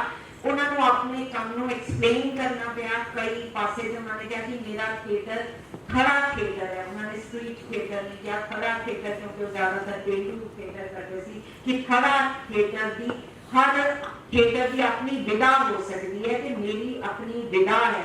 ਮੈਨੂੰ ਤੁਸੀਂ ਜਿਹੜੇ ਸਟੈਂਡਰਡ ਥੀਏਟਰ ਦੀ ਟੈਕਨੀਕਸ ਹੈ ਉਸ ਵਿਧਾ ਦੇ ਨਾਲ ਮੇਰਾ ਥੀਏਟਰ ਜੱਜ ਨਹੀਂ ਹੋ ਸਕਦਾ। ਇਹਨੂੰ ਜੱਜ ਕਰਨ ਦੀ ਤੇ ਸਮਝਣ ਦੀ ਵਿਧਾ ਅਲੱਗ ਹੈ। ਮਤਲਬ ਜਦੋਂ ਅਸੀਂ ਲੇਬਰ ਦੀ ਗੱਲ ਕਰਦੇ ਹਾਂ ਤੇ ਨਾ ਸਿਰਫ ਉਹਨਾਂ ਨੂੰ ਆਪਣਾ ਨਾਟਕ ਸਿਰਜਣ ਵਾਸਤੇ ਲੇਬਰ ਕਰਨੀ ਪਈ, ਉਹਦੀ ਐਕਸਪਲੇਨੇਸ਼ਨ ਦੇਣ ਵਾਸਤੇ ਵੀ ਉਹਨਾਂ ਨੇ ਲੇਬਰ ਖੁਦ ਹੀ ਕੀਤੀ। ਤੇ ਇੱਕ ਵਾਰੀ ਮੈਂ ਉਹਨਾਂ ਨੂੰ ਪੁੱਛਿਆ ਸੀ ਕਿ ਤੁਸੀਂ ਇੰਨਾ ਲੰਮਾ ਸਮਾਂ ਕਿਸ ਤਰ੍ਹਾਂ ਚੱਲਦੇ ਰਹੇ ਇੰਨੇ ਕ੍ਰਿਟਿਸਿਜ਼ਮ ਦੇ ਬਾਵਜੂਦ, ਤੇ ਉਹਨਾਂ ਨੇ ਕਿਹਾ ਲੋਕ ਲਹਿਰਾਂ ਚੱਲ ਰਹੀਆਂ ਸੀ, ਉਹਦੇ ਨਾਲ ਮੈਂ ਵੀ ਚੱਲਦਾ ਰਿਹਾ।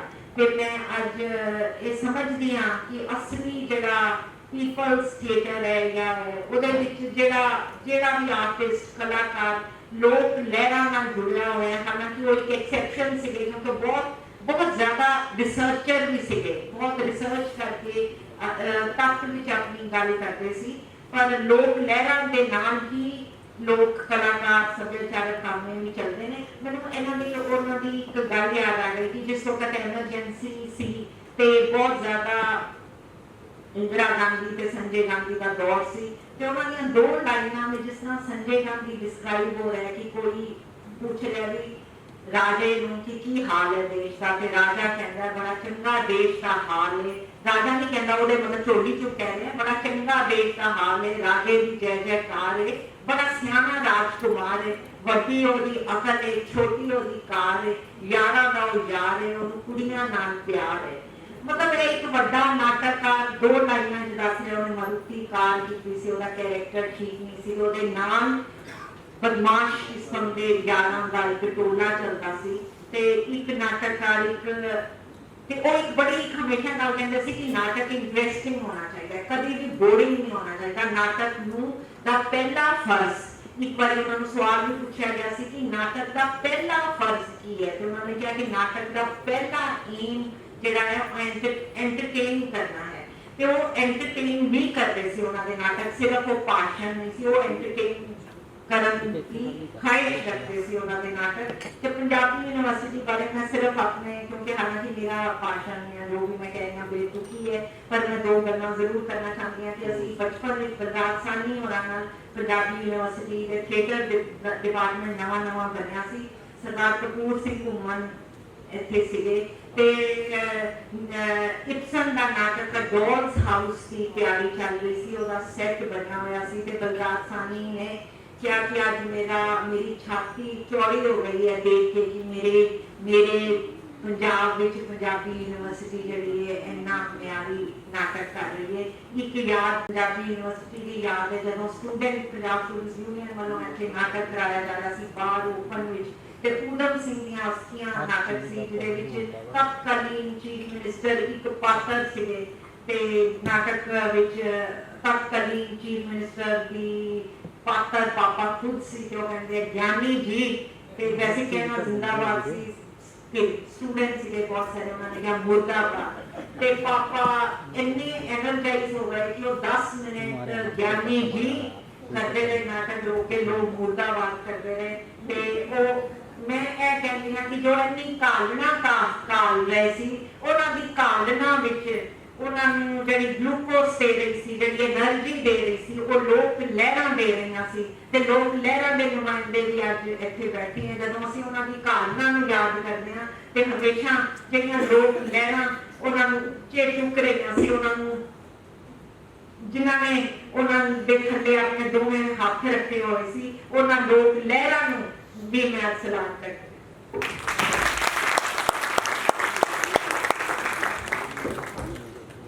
बहुत बहुत शुक्रिया डॉक्टर रणीत जी। आज डॉक्टर नवशरण जी ते डॉक्टर रणीत जी का सारा के मिल के अपना पुराना विद्यार्थी जीवन याद आता है। जब असीं इत्थे पढ़न आए तो गुरशरण भाजी ओपन थिएटर करते थे ते असीं सारे स्टूडेंट्स उदों होर एंटरटेनमेंट के साधन नहीं सी हुंदे जिस तरह अजकल नवी टैक्नोलॉजी के नाल रिलेटेड ने ते असीं सारे स्टूडेंट इकट्ठे होकर भाजी के हर नाटक नूं देखना और उम्मीद करनी कि कदों गुरशरण भाजी दोबारा वापिस आन। ते फिर चंडीगढ़ साडे नेड़े बाल भवन सी तां भाजी का हर सैटरडे इवनिंग मैं कल गुरशरण भैन जी नाल भी कर रही सी गल कि हर सैटरडे असीं शाम नूं बाल भवन भाजी ने मिलना उन्होंने प्ले देखने पर भाजी के जान मगरों एक अंदर वैक्यूम से पर अज दोनों भैनों को सुन के वो वैक्यूम भरना नजर आ रहे हैं कि भाजी का वो मिशन थोड़े राही भाजी की सारी ही जेडे उन्होंने एक नौजवान पीढ़ी तैयार की जिन्होंने साढ़े विचार डॉक्टर परमिंदर जी बैठे हुए, श्री केवल धालीवाल जी ने, अमोलक सिंह जी ने, डॉक्टर साहब सिंह जी ने, अनिता सतीश जी साढ़े ने ते साडा अपने थिएटर डिपार्टमेंट वाले भी बहुत उद्यम कर रहे हैं। पर अज ये एहसास हो रहा है कि भाजी किते नहीं गए, सारे अपनी रूह अपनी विचारधारा छड्ड के ते उसे मिशन में सारे कंटिन्यू कर रहे हैं। साडे इस समागम में सरदार अमोलक सिंह जी पहुंचे थे जो पंजाब के सभ्याचारक खेत्र में बहुत सरगर्म है। गुरशरण भाजी के सरदार अमोलक सिंह जी ने इकट्ठे ही पंजाब लोक सभ्याचारक मंच की स्थापना की थी। भाजी के जान मगरों हुए आजकल सरदार अमोलक सिंह जी इस मंच के करता करता नहीं मैं गुजारिश करती हूँ कि अपना कुछ भाजी नाल बिताए साढ़े नाल साझे करन। अमोलक सिंह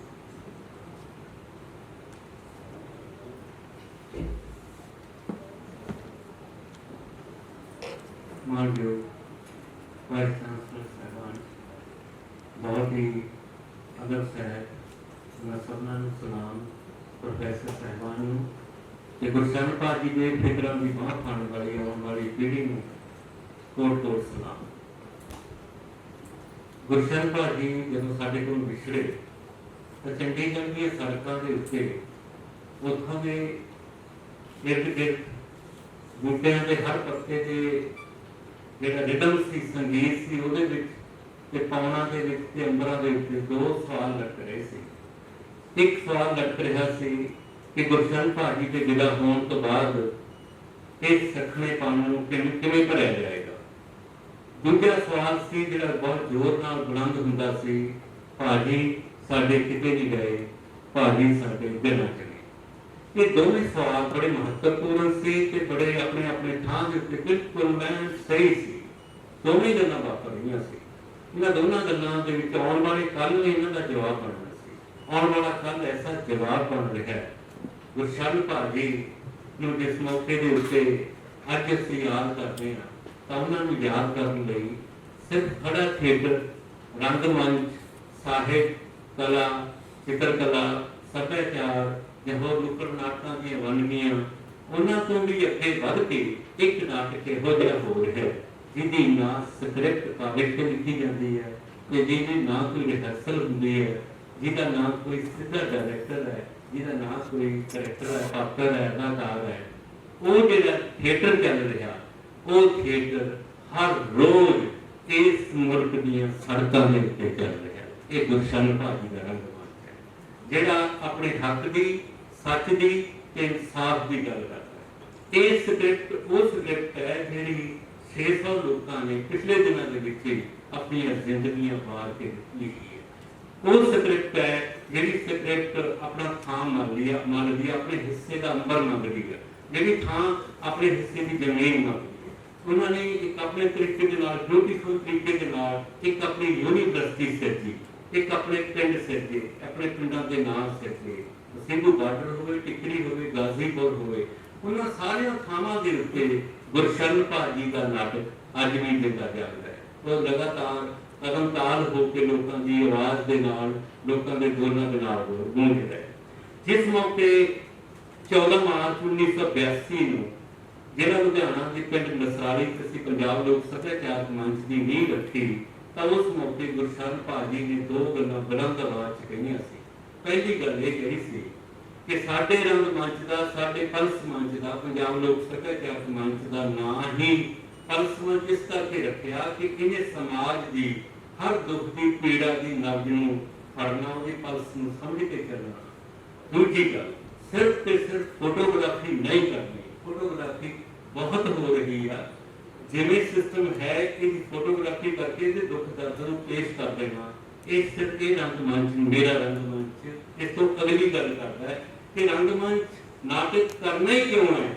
ਜੇ ਨਾਟਕ ਨੇ ਕੋਈ ਸਵਾਲ ਖੜਾ ਨਹੀਂ ਕਰਨਾ, ਤਾਂ ਉਹਨਾਂ ਨੇ ਇਹ ਸਵਾਲ ਸਾਨੂੰ ਖੜਾ ਕਰਨਾ ਸਿਖਾਇਆ। ਗੁਰਸ਼ਰਨ ਭਾਜੀ ਦੇ ਸਮਿਆਂ 'ਚ ਪੰਜਾਬ ਦੀ ਧਰਤੀ ਦੇ ਉੱਤੇ ਇੱਕ ਨਵਾਂ ਇਤਿਹਾਸ ਸਿਰਜਿਆ ਗਿਆ। ਜਿੰਦਾ ਜੀ ਉਸ ਮੌਕੇ ਜਿਉਂਦੇ ਸੀ ਜਿਸ ਮੌਕੇ ਗੁਰਸ਼ਰਨ ਭਾਜੀ ਦਾ ਦੋ ਅੱਖਰਾਂ ਦੇ ਪਿੰਡ ਜਿਹੜਾ ਪੂਰੀ ਦੁਨੀਆ 'ਚ ਛਾਇਆ, ਮੁੜ ਕੇ ਕੁੱਸਾ ਪਿੰਡ ਜ਼ਿਲ੍ਹਾ ਮੋਗੇ ਦਾ, ਜਦੋਂ ਉਹਨਾਂ ਦਾ ਇੱਕ ਜਨਤਕ ਸਨਮਾਨ ਕੀਤਾ ਗੁਰਸ਼ਰਨ ਸਿੰਘ ਲੋਕ ਕਲਾ ਸਲਾਮ ਕਾਫਲਾ ਬਣਾ ਕੇ, ਜਿਹਦੇ ਵਿੱਚ ਬੁੱਧੀਜੀਵੀ ਲੇਖਕ, ਰੰਗਕਰਮੀ, ਵਿਦਵਾਨ, ਕਹਾਣੀਕਾਰ, ਪੱਤਰਕਾਰ, ਤਰਕਸ਼ੀਲ, ਜਮਹੂਰੀ ਕਾਮਿਆਂ ਤੋਂ ਲੈ ਕੇ ਇੱਕ ਪਿੰਡ ਦਾ ਉਹ ਵੀ ਸੀ ਵੀਰੂ, ਜਿਹਦੇ ਬਾਰੇ ਪਾਸ ਕਹਿੰਦਾ ਕਿ ਅਸੀਂ ਲੜਾਂਗੇ ਸਾਥੀ ਜਦੋਂ ਤੱਕ ਵੀਰੂ ਬੱਕਰੀਆਂ ਦਾ ਬੂਟ ਪੀਂਦਾ ਹੈ। ਉਹ ਵੀਰੂ ਵੀ ਉਸ ਕਮੇਟੀ ਦੇ ਸ਼ਾਮਲ ਸੀ। ਜਿਹੜਾ ਦਰਦ ਕਾਮਿਆਂ ਨੇ, ਕਿਸਾਨਾਂ ਨੇ 25,000 ਲੋਕਾਂ ਦਾ ਇਕੱਠ ਕੀਤਾ, ਵੱਡਾ ਮਾਰਚ ਕੀਤਾ। ਗੁਰਸ਼ਰਨ ਭਾਜੀ ਹੋਰਾਂ ਨੂੰ ਇੱਕ ਨਵੇਂ ਰੰਗਮੰਚ ਦੇ ਲਾੜੇ ਦੇ ਤੌਰ ਦੇ ਉੱਤੇ ਕਾਫਲੇ 'ਚ ਲੈ ਕੇ ਆਏ। ਤਾਂ ਉਸ ਮੌਕੇ ਜਿਹੜੇ ਉਹ ਪ੍ਰਬੰਧਕ ਸੀ ਜਿਨ੍ਹਾਂ ਨੇ 25,000 ਦਾ ਇਕੱਠ ਕੀਤਾ, ਨਾ ਉਹ ਪ੍ਰਧਾਨਗੀ ਮੰਡਲ 'ਚ ਬੈਠੇ, ਨਾ ਉਹ ਬੁਲਾਰੇ ਸੀ, ਉਹ ਹੇਠਾਂ ਜਾ ਕੇ ਦਰੀਆਂ 'ਤੇ ਬੈਠੇ ਸੀ। ਉਹਨਾਂ ਨੇ ਕਿਹਾ ਸੀ ਕਿ ਪੰਜਾਬ ਕਲਾ ਦੀ ਕਦਰ ਇੰਨੀ ਕਰਦਾ ਹੈ, ਰੰਗਮੰਚ ਦੀ ਕਦਰ ਇੰਨੀ ਕਰਦਾ ਹੈ। ਤਾਂ ਉਸ ਮੌਕੇ ਇੱਕ ਨਵਾਂ ਇਤਿਹਾਸ ਸਿਰਜਿਆ ਗਿਆ ਤੇ ਉੱਥੇ ਇੱਕ ਕਵਿਤਾ ਉਸ ਤੋਂ ਬਾਅਦ ਅੰਬਰਾਂ ਤੇ ਇੱਕ ਲਿਖਣ ਲਈ ਯਤਨ ਹੋਇਆ ਕਿ ਪਾਗਲ ਵੱਖਰੀ ਕਲਮ ਕਲਾ ਸੰਗਰਾਮਾਂ ਦੀ, ਇਹਦੇ ਸੀਨੇ ਧਮਕ ਹੈ ਤੇ ਇਹਦੇ ਸੀਨੇ ਧਮਕ ਹੈ ਲੋਕ ਤੂਫਾਨਾਂ ਦੀ। ਕਿ ਇਹਨਾਂ ਨੂੰ ਕੋਈ ਵੈਲਡਿੰਗ ਕਰਨ ਦਾ ਸਵਾਲ ਨਹੀਂ। ਜਦੋਂ ਕਿਹਾ ਜਾਂਦਾ ਹੈ ਕਿ ਕਲਾ ਕਲਾ ਲਈ ਨਹੀਂ, ਕਲਾ ਲੋਕਾਂ ਲਈ ਹੈ, ਪਰ ਪ੍ਰੈਕਟੀਕਲ ਤੌਰ ਦੇ ਉੱਤੇ ਰੰਗਮੰਚ ਅੱਜ ਦੇ ਸਮੇਂ 'ਚ ਲੋਕਾਂ ਦੇ ਨਾਲ ਕਿਸ ਤਰ੍ਹਾਂ ਜੁੜੇ। ਗੁਰਸ਼ਰਨ ਭਾਜੀ ਜਿਸ ਮੌਕੇ ਦੇ ਉੱਤੇ ਅਸੀਂ 14 ਮਾਰਚ 1982 ਨੂੰ ਪਰਸੋਂ 'ਚ ਵੀ ਖੜੇ ਕੀਤੇ, ਤਾਂ ਉਸ ਤੋਂ ਬਾਅਦ ਅਸੀਂ ਗੁਰੂ ਖਾਲਸਾ ਨਿਵਾਸ ਦੇ ਵਿੱਚ ਇੱਕ ਦਿਨ ਇਕੱਠੇ ਹੋਏ। ਗੁਰਸ਼ਰਨ ਭਾਜੀ ਦੇ ਘਰ ਦੇ ਵਿੱਚ ਅੱਜ ਕੱਲ੍ਹ ਦੇ ਸਟੂਡੀਓ ਜਾ ਕੇ ਇੱਕ ਗੀਤ ਰਿਕਾਰਡ ਕਰਾਉਣਾ ਹੋਵੇ ਤੇ ਘਰ ਦੇ ਭਾਂਡੇ ਵਿਕਣ ਵਾਲੇ ਹੋ ਜਾਂਦੇ। ਤੇ ਗੁਰਸ਼ਰਨ ਭਾਜੀ ਕਹਿੰਦੇ ਇੱਥੇ ਘਰ ਦੇ ਵਿੱਚ ਐਂਪਲੀਫਾਇਰ ਲਿਆਂਦਾ, 2 ਮਾਈਕ ਲਗਾਏ, ਆਪ ਹੀ ਉੱਥੇ ਸਜਿੰਦੇ ਲਿਆਂਦੇ। ਅਸੀਂ ਉਸੇ ਜਗ੍ਹਾ ਦੇ ਉੱਤੇ ਕੈਸਟ ਰਿਕਾਰਡ ਕੀਤੀ ਔਰ ਉਹ ਕੈਸਟਾਂ ਹਜ਼ਾਰਾਂ ਦੀ ਗਿਣਤੀ 'ਚ ਲੋਕਾਂ ਦੇ ਵਿੱਚ ਗਈਆਂ, ਘਰੇ ਰਿਕਾਰਡ ਕੀਤੀਆਂ ਗਈਆਂ ਕੈਸਟਾਂ। ਉਸ ਮੌਕੇ 1982 ਦੇ ਉਹਨਾਂ ਗੀਤਾਂ ਤੋਂ ਲੈ ਕੇ ਉਹਨਾਂ ਦੇ ਗੀਤਾਂ ਦੀ ਪ੍ਰਸੰਗਿਕਤਾ ਅੱਜ ਤੱਕ ਵੀ ਪੂਰੀ ਤਰ੍ਹਾਂ ਨਾਲ ਬਰਕਰਾਰ ਹੈ। ਦੂਸਰਾ ਜਿਹੜਾ ਅਸੀਂ ਉਹਨਾਂ ਦੇ ਨਾਲ ਰਹਿੰਦੇ ਨੇ ਸਿੱਖਿਆ, ਉਹਨਾਂ ਨੇ ਇੱਕ ਆਵਾਜ਼ ਦਿਆ ਕਰਦੇ ਸੀ ਕਿ ਧੌਲ ਦਾੜੀਆਂ ਵਾਲੇ ਲੋਕ ਆਪਣੇ ਹੱਕ ਸੱਚ ਤੇ ਇਨਸਾਫ ਲਈ ਆਪਣੀ ਕਿਸਮ ਦਾ ਰੰਗਮੰਚ ਦੇਖ ਰਹੇ ਨੇ ਤੇ ਕਰ ਰਹੇ ਨੇ ਮੈਦਾਨ 'ਚ ਨੇ। ਮੈਂ ਜਾਣਨਾ ਚਾਹੁੰਦਾ ਕਿ ਪੰਜਾਬ ਦੀ ਜਵਾਨੀ ਕਿੱਥੇ ਹੈ। ਤਾਂ ਇਹ ਗੁਰਸ਼ਰਨ ਭਾਜੀ ਦੇ ਕਹੇ ਹੋਏ ਬੋਲ ਅੱਜ ਸੱਚ ਹੋਏ ਜਦੋਂ ਪੰਜਾਬ ਦੀ ਜਵਾਨੀ ਮੈਦਾਨ 'ਚ ਹੈ। ਜਦੋਂ ਅਸੀਂ ਕਾਲਜ ਪੜ੍ਹਦੇ ਸੀ ਤਾਂ ਉਸ ਮੌਕੇ ਮੋਗਾ ਗੋਲੀकांड ਵਾਪਰਿਆ 1972 ਦਾ। 5 ਤੇ 6 ਅਕਤੂਬਰ ਨੂੰ ਲਗਾਤਾਰ ਫਾਇਰਿੰਗ ਹੋਈ, ਕਈ ਭੈਣਾਂ ਦਾ ਭਰਾ ਜਿਹੜਾ ਉਹ ਸ਼ਹੀਦੀ ਪਾ ਗਿਆ। ਉਸ ਤੋਂ ਬਾਅਦ ਵੀ ਉਹਨਾਂ ਨੇ ਜਦੋਂ ਸਾਡੇ ਗੁਰੂ ਨਾਨਕ ਦੇਵ ਕਾਲਜ ਲੁਧਿਆਣਾ 'ਚ ਨਾਟਕ ਕੀਤੇ, ਪ੍ਰੋਫੈਸਰ ਨਰਿੰਦਰਜੀਤ ਵੜੈਚ ਜੀ ਮੇਰੇ ਪ੍ਰੋਫੈਸਰ ਸੀ, ਤਾਂ ਉਹ ਸ਼ਾਇਦ ਉਸ ਤਰ੍ਹਾਂ ਦੇ ਨਾਟਕ ਨਾ ਹੋਏ ਹੁੰਦੇ ਤਾਂ ਅਸੀਂ ਵੀ ਕੁਝ ਲੋਕਾਂ ਵਾਸਤੇ ਚੰਗਾ ਕਰ ਲਈ ਮੈਦਾਨ 'ਚ ਨਾ ਆ ਸਕਦੇ। ਸੋ ਇਸ ਤਰ੍ਹਾਂ ਦੀ ਲੋਕਾਂ ਦੇ ਮਨ ਮਸਤਕ ਦੇ ਉੱਤੇ ਸਲੇਟ ਦੇ ਉੱਤੇ ਇੱਕ ਨਵੇਂ ਸ਼ਬਦ ਉੱਪਰ ਦੇ ਵਿੱਚ ਉਹਨਾਂ ਦੇ ਰੰਗਮੰਚ ਨੇ ਬਹੁਤ ਵੱਡਾ ਕੰਮ ਕੀਤਾ। ਕੋਈ ਵੀ ਦੌਰ ਆਉਂਦਾ ਜਦੋਂ ਵਿਦਿਆਰਥੀ ਲਹਿਰ ਦੀ ਪੂਰੀ ਵੱਡੀ ਕਲਗੀ ਕਿਰਤੀ ਭਾਰਤ ਦਾ ਵਰਗੇ ਨੂੰ ਸ਼ਹੀਦ ਕੀਤਾ ਜਾਂਦਾ ਤਾਂ ਪੰਜਾਬ ਦਾ ਕੋਈ ਪਿੰਡ ਨਹੀਂ ਰਿਹਾ ਜਿਨ੍ਹਾਂ ਦੇ ਕੋਲੇ ਉਹਨਾਂ ਦੇ ਨਾਟਕ ਜਿਹੜੇ ਉਹਨਾਂ ਦੇ ਨਾਟਕ ਲੋਕਾਂ ਤੱਕ ਨਹੀਂ ਪਹੁੰਚਦੇ ਹੋਏ। ਸਮੇਂ ਸਮੇਂ ਦੇ ਉੱਤੇ ਉਹ ਨਾਟਕ ਲੋਕਾਂ ਕੋਲ ਲੈ ਕੇ ਗਏ। ਸੋ ਮੈਂ ਇਸ ਸਮੇਂ ਦੇ ਉੱਤੇ ਸਭ ਤੋਂ ਵੱਡੀ ਇਸ ਗੱਲ ਲਈ ਮੈਂ ਖੁਸ਼ੀ ਜ਼ਾਹਿਰ ਕਰਦਾ ਆਪਣੇ ਆਪ ਲਈ ਕਿ ਮੈਂ ਕੋਈ ਡਾਕਟਰ ਨਹੀਂ ਹੈ, ਮੈਂ ਕੋਈ ਪ੍ਰੋਫੈਸਰ ਨਹੀਂ।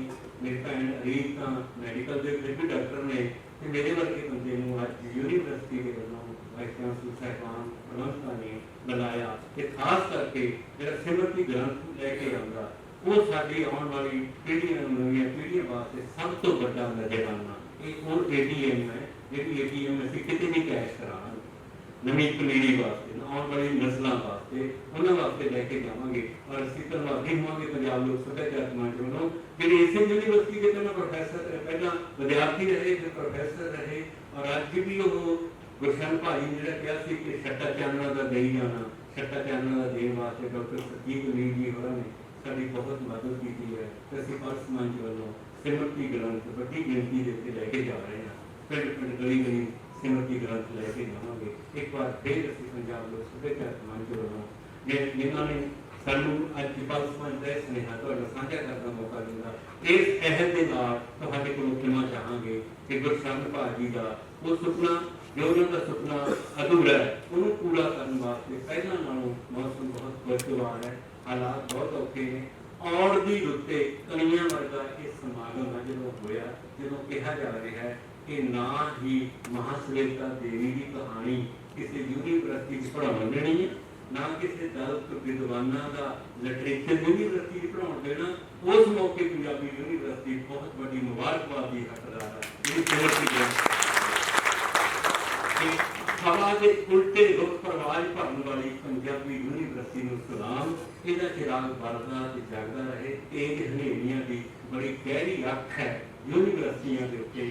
ਉਹ ਅੱਖ ਜਦੋਂ ਵੀ ਯੂਨੀਵਰਸਿਟੀ ਲੋਕਾਂ ਦੇ ਕੋਲੋਂ ਆਪਣੇ ਕੋਲੋਂ ਹਥਿਆਉਣ ਦੇ ਯਤਨ ਕਰਨ ਦਾ ਯਤਨ ਕਰਦੀ ਹੈ, ਤਾਂ ਪੰਜਾਬ ਦੇ ਲੋਕ ਤੁਸੀਂ ਯਾਦ ਕਰੋਗੇ ਇਸ ਮੈਦਾਨ ਦੇ ਵਿੱਚ ਵੱਡੀ ਗਿਣਤੀ ਵਿੱਚ ਤੁਹਾਡੇ ਨਾਲ ਖੜੇ ਹੋਣਗੇ। ਇਹੀ ਗੁਰਸੰਤ ਸਿੰਘ ਨੂੰ ਸ਼ਰਧਾਂਜਲੀ ਹੋਏਗੀ। ਤੁਹਾਡਾ ਸਭਨਾਂ ਦਾ ਬਹੁਤ ਬਹੁਤ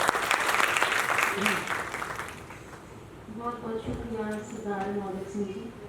ਤੁਹਾਡੇ मूल्यवान विचार ਸਾਡੇ ਸਾਰਿਆਂ ਦੇ ਨਾਲ ਦਿਸ਼ਾ ਨਿਰਦੇਸ਼ ਹੋਣਗੇ, ਕਿਉਂਕਿ ਹੁਣ ਅਸੀਂ ਵੀ ਟਾਈਮ ਦੀ ਪਾਬੰਦੀ ਵਿੱਚ ਨਾ ਸਾਡੇ ਵਿਚਕਾਰ ਪੰਜਾਬੀ ਦੇ ਪ੍ਰਸਿੱਧ ਨਾਟਕਕਾਰ ਸ਼੍ਰੀ ਕੇਵਲ ਧਾਲੀਵਾਲ ਜੀ ਸ਼ਾਮਲ ਹੋਏ।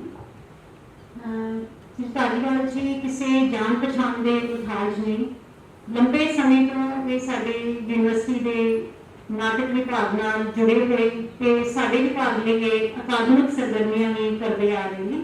ਤੇ ਅੱਜ ਕੱਲ੍ਹ ਪੰਜਾਬੀ ਸੰਗੀਤ ਨਾਟਕ ਅਕੈਡਮੀ ਦੇ ਪ੍ਰਧਾਨ ਨੇ ਮੇਰੀ ਗੁਜ਼ਾਰਿਸ਼ ਹੈ ਕਿ ਉਹ ਵੀ 5 ਮਿੰਟ ਲਈ ਕਿਉਂਕਿ ਸਮੇਂ ਦੀ ਤੁਸੀਂ ਭਾਜੀ ਵਾਲੇ ਗੱਲਾਂ ਕਰਨ ਵਾਸਤੇ 3 ਮਿੰਟ ਕੀ 300 ਮਿੰਟ ਕੀ 3 ਦਿਨ ਕੀ 3 ਰਾਤਾਂ ਕੀ ਤੇ 3 ਸਦੀਆਂ ਨਹੀਂ ਜਿਹੜੀਆਂ ਛੋਟੀਆਂ ਹੋ ਜਾਣ। ਭਾਜੀ ਦਾ ਕੰਮ ਨਹੀਂ ਹੁੰਦਾ, ਪਰ ਮੈਂ ਕਿਉਂਕਿ ਭਾਜੀ ਨਾਲ ਲਗਾਤਾਰ 10 ਸਾਲ ਕੰਮ ਕੀਤਾ ਤੇ ਭਾਜੀ ਦੀਆਂ ਬਹੁਤ ਸਾਰੀਆਂ ਗੱਲਾਂ ਜਿਹੜੀਆਂ ਨਰਸ਼ਰ ਨੂੰ ਗੱਲਾਂ ਕਰ ਰਹੇ ਸੀ, ਡਾਕਟਰ ਪਰਮਿੰਦਰ ਨੂੰ ਗੱਲਾਂ ਕਰ ਰਹੇ ਸੀ, ਨਰਸ਼ਰ ਨੂੰ ਜਿਵੇਂ ਗੱਲ ਕੀਤੀ ਕਿ ਬਹੁਤ ਸਾਰੇ ਇਹੋ ਜਿਹੇ ਯੰਗ ਸਟੂਡੈਂਟ ਨੇ ਜਿਨ੍ਹਾਂ ਨੇ ਕਦੀ ਭਾਜੀ ਨੂੰ ਦੇਖਿਆ ਵੀ ਨਹੀਂ ਹੋਵੇਗਾ, ਉਹ ਉਹਨਾਂ ਤੋਂ ਬਾਅਦ ਪੈਦਾ ਹੋਏ, ਪਰ ਉਹਨਾਂ ਬਾਰੇ ਜਿਹੜੀਆਂ ਭਾਜੀ ਨੇ ਜਿਹੜੀਆਂ ਪੈੜਾਂ ਪਾਈਆਂ, ਭਾਜੀ ਨੇ ਜਿਹੜਾ ਇਤਿਹਾਸ ਰਚਿਆ, ਭਾਜੀ ਨੇ ਜਿਹੜੇ ਰੰਗਮੰਚ ਦੇ ਨਵੇਂ ਸਟਾਈਲ ਇਜਾਦ ਕੀਤੇ, ਉਹ ਦੁਨੀਆ ਭਰ ਦੇ ਵਿੱਚ ਹੋਰ ਕਿਧਰੇ ਨਹੀਂ।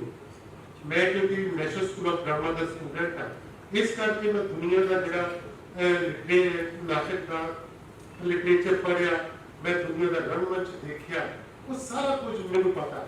ਪਰ ਜੋ ਇਹ ਭਾਜੀ ਦਾ ਕੰਮ ਹੈ, ਇਹ ਦੁਨੀਆ ਦੇ ਰੰਗਮੰਚ ਦੇ ਇਤਿਹਾਸ ਵਿੱਚ ਹੋਰ ਕਿਧਰੇ ਨਜ਼ਰ ਨਹੀਂ ਆਉਂਦਾ। ਇਸ ਲਈ ਮੈਂ ਬਾਰ-ਬਾਰ ਕਹਿਣਾ ਕਿ ਭਾਜੀ ਬਾਰੇ ਜਦੋਂ ਵੀ ਕੋਈ ਨਾਟਕ ਦੀ ਗੱਲ ਕਰਨੀ, ਰੰਗਮੰਚ ਦੀ ਗੱਲ ਕਰਨੀ, ਤੇ ਭਾਜੀ ਨੂੰ ਸਿਰਫ ਪੰਜਾਬ ਤੱਕ ਜਾਂ ਹਿੰਦੁਸਤਾਨ ਤੱਕ ਸੀਮਤ ਨਾ ਕਰੋ, ਭਾਜੀ ਨੂੰ ਇੰਟਰਨੈਸ਼ਨਲ ਸੰਦਰਭ ਵਿੱਚ ਰੱਖ ਕੇ ਫਿਰ ਗੱਲ ਕਰੋ। ਜਿਸ ਤਰ੍ਹਾਂ ਦਾਰੀਓ ਦੇ ਬਾਰੇ ਸੀ ਗੱਲ ਕਰੀਏ ਤਾਂ ਕਿਹੜੇ ਸਮਿਆਂ ਦੇ ਵਿੱਚ ਵਿਚਰਦਾ ਸੀ, ਉਹਦੇ ਨਾਲ ਕੀ ਕੁਝ ਹੁੰਦਾ ਰਿਹਾ ਉਹਨਾਂ ਸਮਿਆਂ 'ਚ, ਉਹ ਆਪਣੀ ਗੱਲ ਕਹਿਣ ਲਈ ਤੁਰਿਆ, ਔਰ ਉਹਦੀ ਵਾਈਫ ਜਿਹੜੀ ਐਕਟਰੈਸ ਸੀ ਉਹਨੂੰ ਕਿਵੇਂ ਸਟੇਜ ਤੋਂ ਚੁੱਕ ਕੇ ਲੈ ਗਏ ਹੁੰਦੇ, ਔਰ ਉਹਦੇ ਨਾਲ ਰੇਪ ਕੀਤਾ ਉਹਨਾਂ ਨੇ, ਅਗਲੇ ਦਿਨ ਉਹ ਫੇਰ ਸੀ ਗਏ ਸੀ। ਯਾਨੀ ਇਹੋ ਜਿਹੇ ਸੰਦਰਭਾਂ ਦੇ ਵਿੱਚੋਂ ਰੰਗਮੰਚ ਨਿਕਲਦਾ ਹੈ।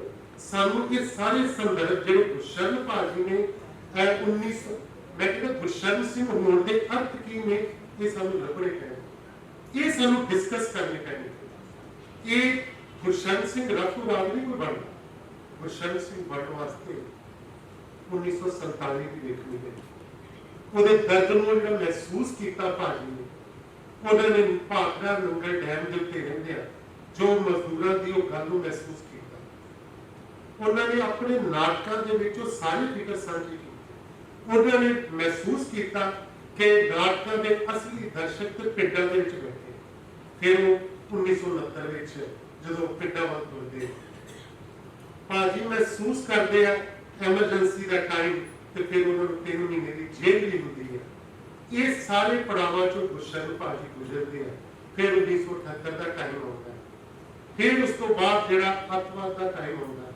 ਇਹ ਸਾਰੇ ਸਮਿਆਂ ਚੋਂ ਇੱਕ ਨਾਟਕਕਾਰ ਗੁਜ਼ਰਦਾ ਕਿ ਉਹ ਫਿਰ ਵੀ ਖੜਾ ਰਹਿੰਦਾ, ਉਹ ਫਿਰ ਵੀ ਨਹੀਂ ਰੁਕਦਾ, ਉਹ ਫਿਰ ਵੀ ਨਹੀਂ ਝੁਕਦਾ, ਉਹ ਫਿਰ ਵੀ ਆਖਰੀ ਪਲਾਂ ਤੱਕ, ਆਖਰੀ ਸਾਹ ਤੱਕ ਉਹ ਭਾਜੀ ਨਾਟਕ ਖੇਡਦੇ। ਉਹ ਕਿਹੜੀਆਂ ਚੀਜ਼ਾਂ ਸੀ, ਉਹ ਕਿਹੜੀਆਂ ਚੀਜ਼ਾਂ ਸੀ ਉਹਨਾਂ ਦੇ ਅੰਦਰ, ਉਹ ਕਿਹੜੇ ਫਿਕਰ ਸੀ। ਉਹਨਾਂ ਫਿਕਰਾਂ ਦੀ ਮੈਨੂੰ ਲੱਗਦਾ ਹੈ ਕਿ ਅੱਜ ਵਕਤ ਹੈ ਕਿ ਅਸੀਂ ਉਹਨਾਂ ਫਿਕਰਾਂ ਦੀ ਬਾਤ ਕਰੀਏ। ਉਹ ਭਾਜੀ ਸਾਨੂੰ ਫਿਕਰ ਦੱਸ ਗਏ, ਔਰ ਉਹ ਫਿਕਰ ਕਿਧਰੇ ਹੋਰ ਨਹੀਂ ਬੈਠੇ ਹੋਏ ਜਿਹੜੀ ਗੱਲ ਉਹ ਪੁਰਾਣੇ ਕਹੀ। ਉਹ ਫਿਕਰ ਇੱਥੇ ਸੜਕਾਂ ਦੇ ਉੱਤੇ ਬੈਠੇ ਹੋਏ ਭਾਜੀ, ਉਹਨਾਂ ਦੇ ਵਿੱਚ ਬੈਠੇ ਹੋਏ। ਭਾਜੀ ਨੂੰ ਮੈਂ ਕੱਲ ਗੱਲ ਕਰਦੇ ਹੋਏ ਗੱਲ ਕੀਤੀ ਸੀ ਕਿ ਭਾਜੀ ਨੂੰ ਲੱਭਣਾ ਹੋਵੇ, ਭਾਜੀ ਬਾਰੇ ਗੱਲ ਕਰਨੀ ਹੋਵੇ, ਭਾਜੀ ਕਿੱਥੇ ਨੇ? ਭਾਜੀ ਦੇ ਪੰਜਾਬ ਦੇ ਖੇਤਾਂ 'ਚ ਬੈਠੇ ਹੋਏ, ਪੰਜਾਬ ਦੇ ਪਿੰਡਾਂ 'ਚ ਬੈਠੇ ਹੋਏ ਆ, ਲੋਕਾਂ ਦੇ ਦਿਲਾਂ ਵਿੱਚ ਬੈਠੇ ਹੋਏ ਆ। ਭਾਜੀ ਕਿਸੇ ਵੀ ਦਾਇਰੇ ਦੇ ਕਿਤੇ ਘੁੱਟਵੀਂ ਜਗ੍ਹਾ ਤੇ ਨਹੀਂ ਹੈ। ਭਾਜੀ ਤੇ ਖੁੱਲੀ ਕਿਤਾਬ ਸੀ। ਸੋ ਉਹਨਾਂ ਬਾਰੇ ਮੈਨੂੰ ਲੱਗਦਾ ਕਿ ਜੇ ਬਹੁਤ ਸਾਰੀਆਂ PhDs ਹੋਣੀਆਂ ਬਾਕੀ ਨੇ। ਉਹਨਾਂ ਦੇ ਕੰਮ ਦੇ ਬਾਰੇ, ਉਹਦੇ ਸਟਾਈਲ ਦੇ ਬਾਰੇ 'ਚ ਸ਼ਾਇਦ ਬਹੁਤ ਵੱਡੇ ਕੰਮ ਦੀ ਲੋੜ ਹੈ, ਤੇ ਯੂਨੀਵਰਸਿਟੀਆਂ ਨੇ ਇਹ ਸਾਰੇ ਕੰਮ ਕਰਨੇ ਆ। ਔਰ ਜੋ ਕੰਮ ਇਹ ਕੀਤਾ ਸਮ੍ਰਿਤੀ ਗ੍ਰੰਥ ਦਾ ਯੂਨੀਵਰਸਿਟੀ ਨੇ, ਇਹਦੇ ਵਾਸਤੇ ਮੈਂ ਸਮਝਦਾ ਕਿ ਬਹੁਤ ਮੁਬਾਰਕ। ਸੋ ਸਲਾਮ ਹੈ ਤੁਹਾਨੂੰ। ਸੋ ਇਦਾਂ ਦੇ ਕੰਮ ਹੋਰ ਹੁੰਦੇ। बहुत बहुत शुक्रिया खेल धन्यवाद जी। ये सारे प्रोग्राम जो 2 दिन का 16-17 सितंबर का सी उड़िया, ये सारे प्रोग्राम का सेरा साडे सत्कारयोग vice chancellor professor Arvind ji को जाता है, जिन्होंने एक मिनट साडे सारे इन्हां प्रोग्राम्स नूं उड़ीकण विच सहयोग दिता तिन्नां डिपार्टमेंट्स नूं। आप अंतरराष्ट्रीय प्रसिद्धि के विद्वान ने, और इस नाल एक होर खुशी की गल है कि पंजाबी भाषा, साहित्य, सभ्याचार नाल बहुत प्रतिबद्धता नाल जुड़े हुए हैं। असीं कोई भी अपना काम विभाग वालों लैके जाते हैं तो सब तो पहला जी प्रायोरिटी है वो पंजाबी भाषा, साहित्य, सभ्याचार नाल जुड़े हुए सरगर्मियों के नाल होंदी है। मैं बहुत टाइम ना लैंदी हुई प्रोफैसर अरविंद जी को गुजारिश करती हाँ कि वो आज इस प्रोग्राम की प्रधानगी में कुछ शब्द साझे करें।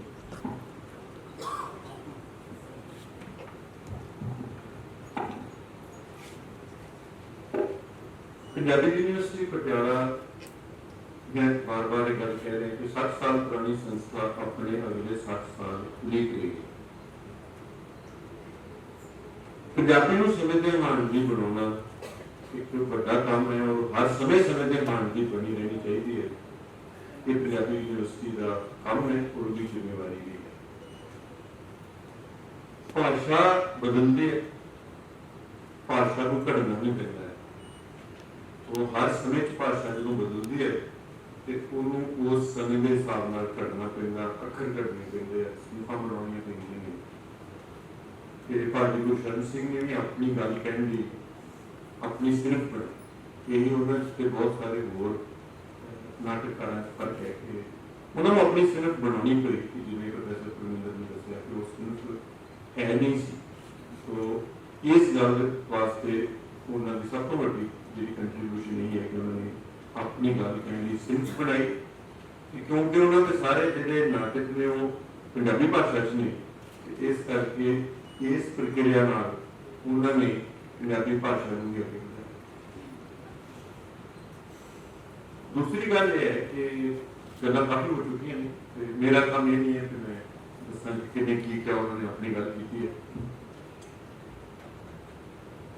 एक गल एक होर गल मैं हर प्रोग्राम में जरूर करना है कि साढ़े सामने साफ होना चाहिए कि असीं करना की चाहते हैं। फिर बहुतियां चीज़ों तो सानू उस काम लई सानू की चाहिए है वो सीखने का मौका मिल जाए। ਇਸ ਵੇਲੇ ਅਸੀਂ ਪੰਜਾਬੀ ਯੂਨੀਵਰਸਿਟੀ ਨੂੰ ਇਸ ਸੰਕਟ ਤੋਂ ਬਚਾ ਕੇ ਅੱਗੇ ਵਧਾਉਣਾ ਚਾਹੁੰਦੇ ਹਾਂ, ਹੋਰ ਕੁਝ ਨਹੀਂ ਕਰਨਾ। ਔਰ ਉਹਦੇ 'ਚ ਸਾਨੂੰ ਹਰ ਥਾਂ ਤੋਂ ਸਿੱਖਣ ਦਾ ਮੌਕਾ ਮਿਲ ਰਿਹਾ ਹੈ।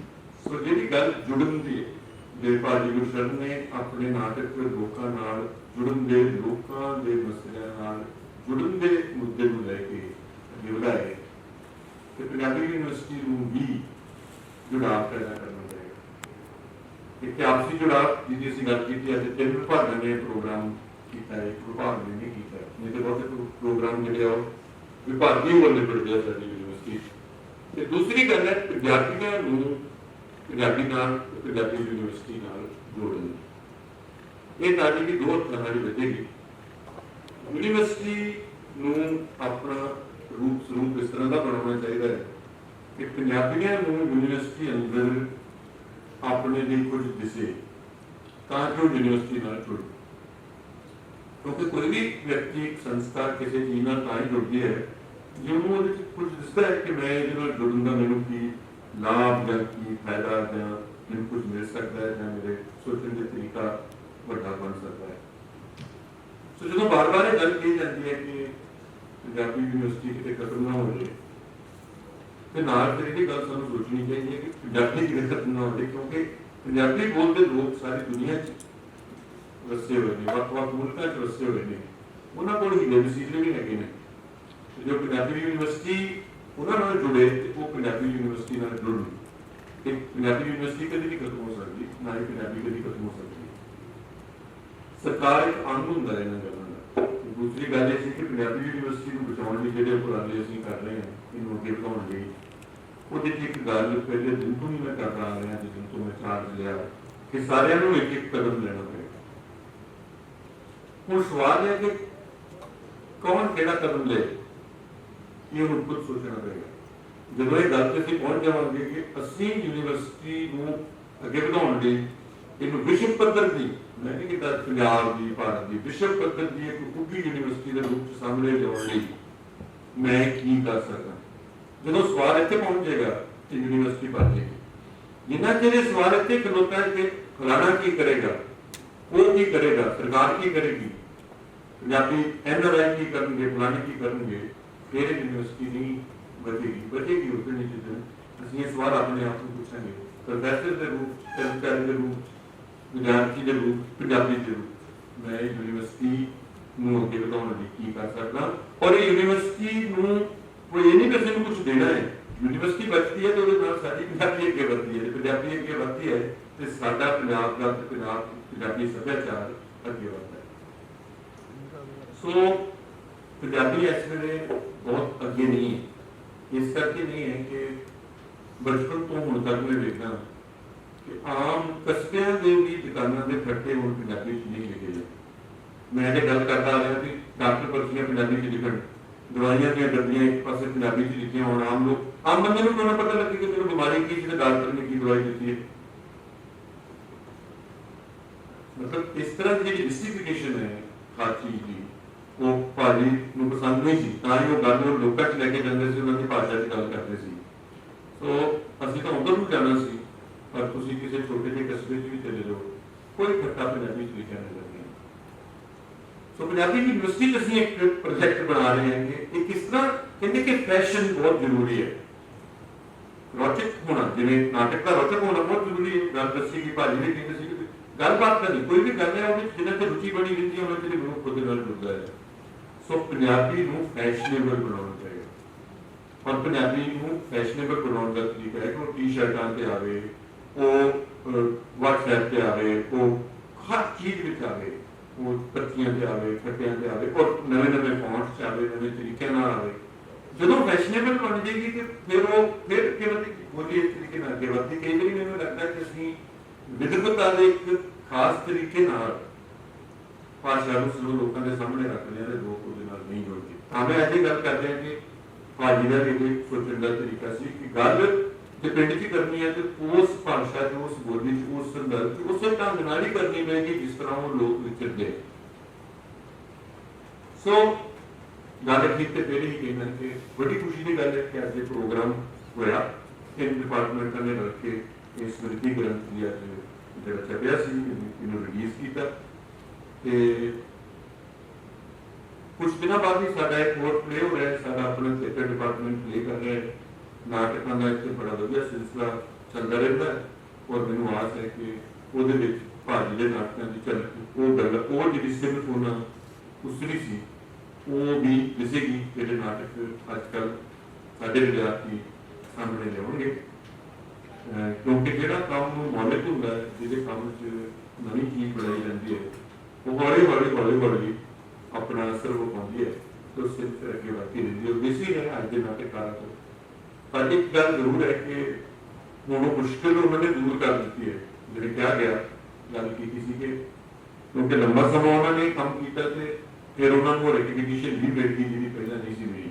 ਇਹਦਾ ਮਤਲਬ ਜਦੋਂ ਉਹਨਾਂ ਦੀ ਸਿਰ ਵਿੱਚ ਅੱਜ ਕੋਈ ਨਾਟਕ ਖੇਡਦਾ ਹੈ ਤੇ ਉਹਨੂੰ ਲੜਾਈ ਨਹੀਂ ਲੜਨੀ ਪੈਂਦੀ ਆਪਣੇ ਜਿਹੜੇ ਸੱਭਿਆਚਾਰਕ ਸਰਕਲ ਦੇ ਅੰਦਰ ਕਿ ਇਹ ਵੀ ਨਾਟਕ ਹੈ ਕਿ ਇਹ ਨਹੀਂ ਹੈ ਉਹ ਨਹੀਂ ਹੈ।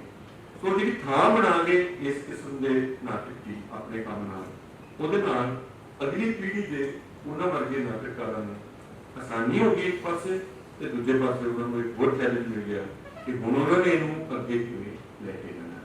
ਸੋ ਇਹਨਾਂ ਸ਼ਬਦਾਂ ਨਾਲ ਹੀ ਮੈਂ ਤੁਹਾਡਾ ਸਾਰਿਆਂ ਦਾ ਧੰਨਵਾਦ ਵੀ ਕਰਦਾ ਹਾਂ ਔਰ ਇਸ ਪ੍ਰੋਗਰਾਮ ਤੇ ਬਹੁਤ ਖੁਸ਼ੀ ਮਹਿਸੂਸ ਹੋਈ। बहुत बहुत शुक्रिया वाइस चांसलर थोड़े मूलवान विचार साढ़े लिए अगों आने वाले प्रोग्राम वाले दिशा निर्देश बनेंगे। हम एक छोटी जी रस्म है असी अपने विभाग दियां प्रकाशनावां दा सैट साडे आए हुए अज के मेहमानां नूं वाइस चांसलर भेंट करेंगे।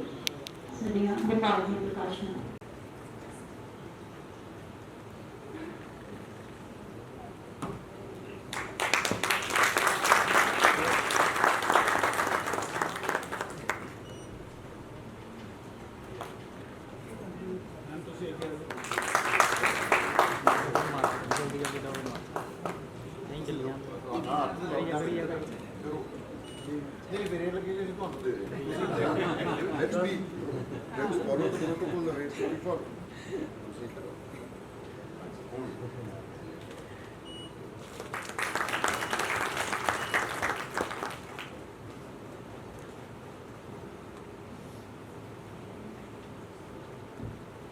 डॉक्टर अरीब जी, केवल कार्यवाह जी, सरदार मोहम्मद सिंह जी, प्लीज राइज।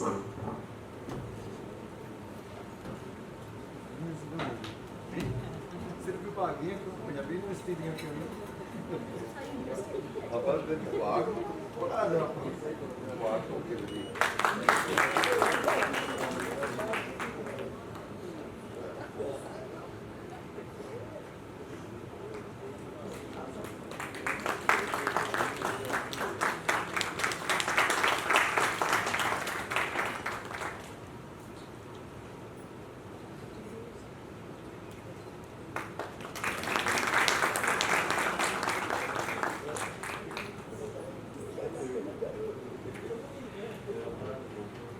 बहुत बहुत शुक्रिया वाइस चांसलर। अज के इस प्रोग्राम में बारों आए सारे साडे सिग्नल शिक्षिता विद्वान चिंतक ते साडे इत्थों दे यूनिवर्सिटी के विद्यार्थी बड़े सारियां दे धन्नवाद लई साडे यूनिवर्सिटी के डीन अकादमिक मामले डॉक्टर डी संधू जी धन्नवाद का मतलब पेश करेंगे। डॉक्टर संधू जी।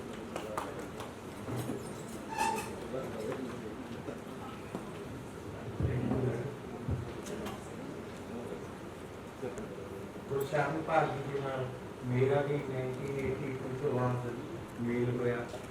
ਉਹ ਸਾਡੇ ਫਿਜ਼ਿਕਸ ਡਿਪਾਰਟਮੈਂਟ ਵੀ ਆਏ ਸਨ ਤੇ ਮੈਂ ਉਸ ਸਮੇਂ ਤੋਂ ਉਹਨਾਂ ਨੂੰ ਵਿਅਕਤੀ ਨਹੀਂ ਇੱਕ ਇੰਸਟੀਟਿਊਸ਼ਨ ਮੰਨਦਾ ਰਿਹਾ ਤੇ ਅੱਜ ਤੱਕ ਵੀ ਮੈਂ ਉਹ ਇੰਸਟੀਟਿਊਸ਼ਨ ਮੰਨਦਾ ਕਿ ਉਹ ਇੱਕ ਵੱਖਰੀ ਕਿਸਮ ਦੀ ਚੀਜ਼।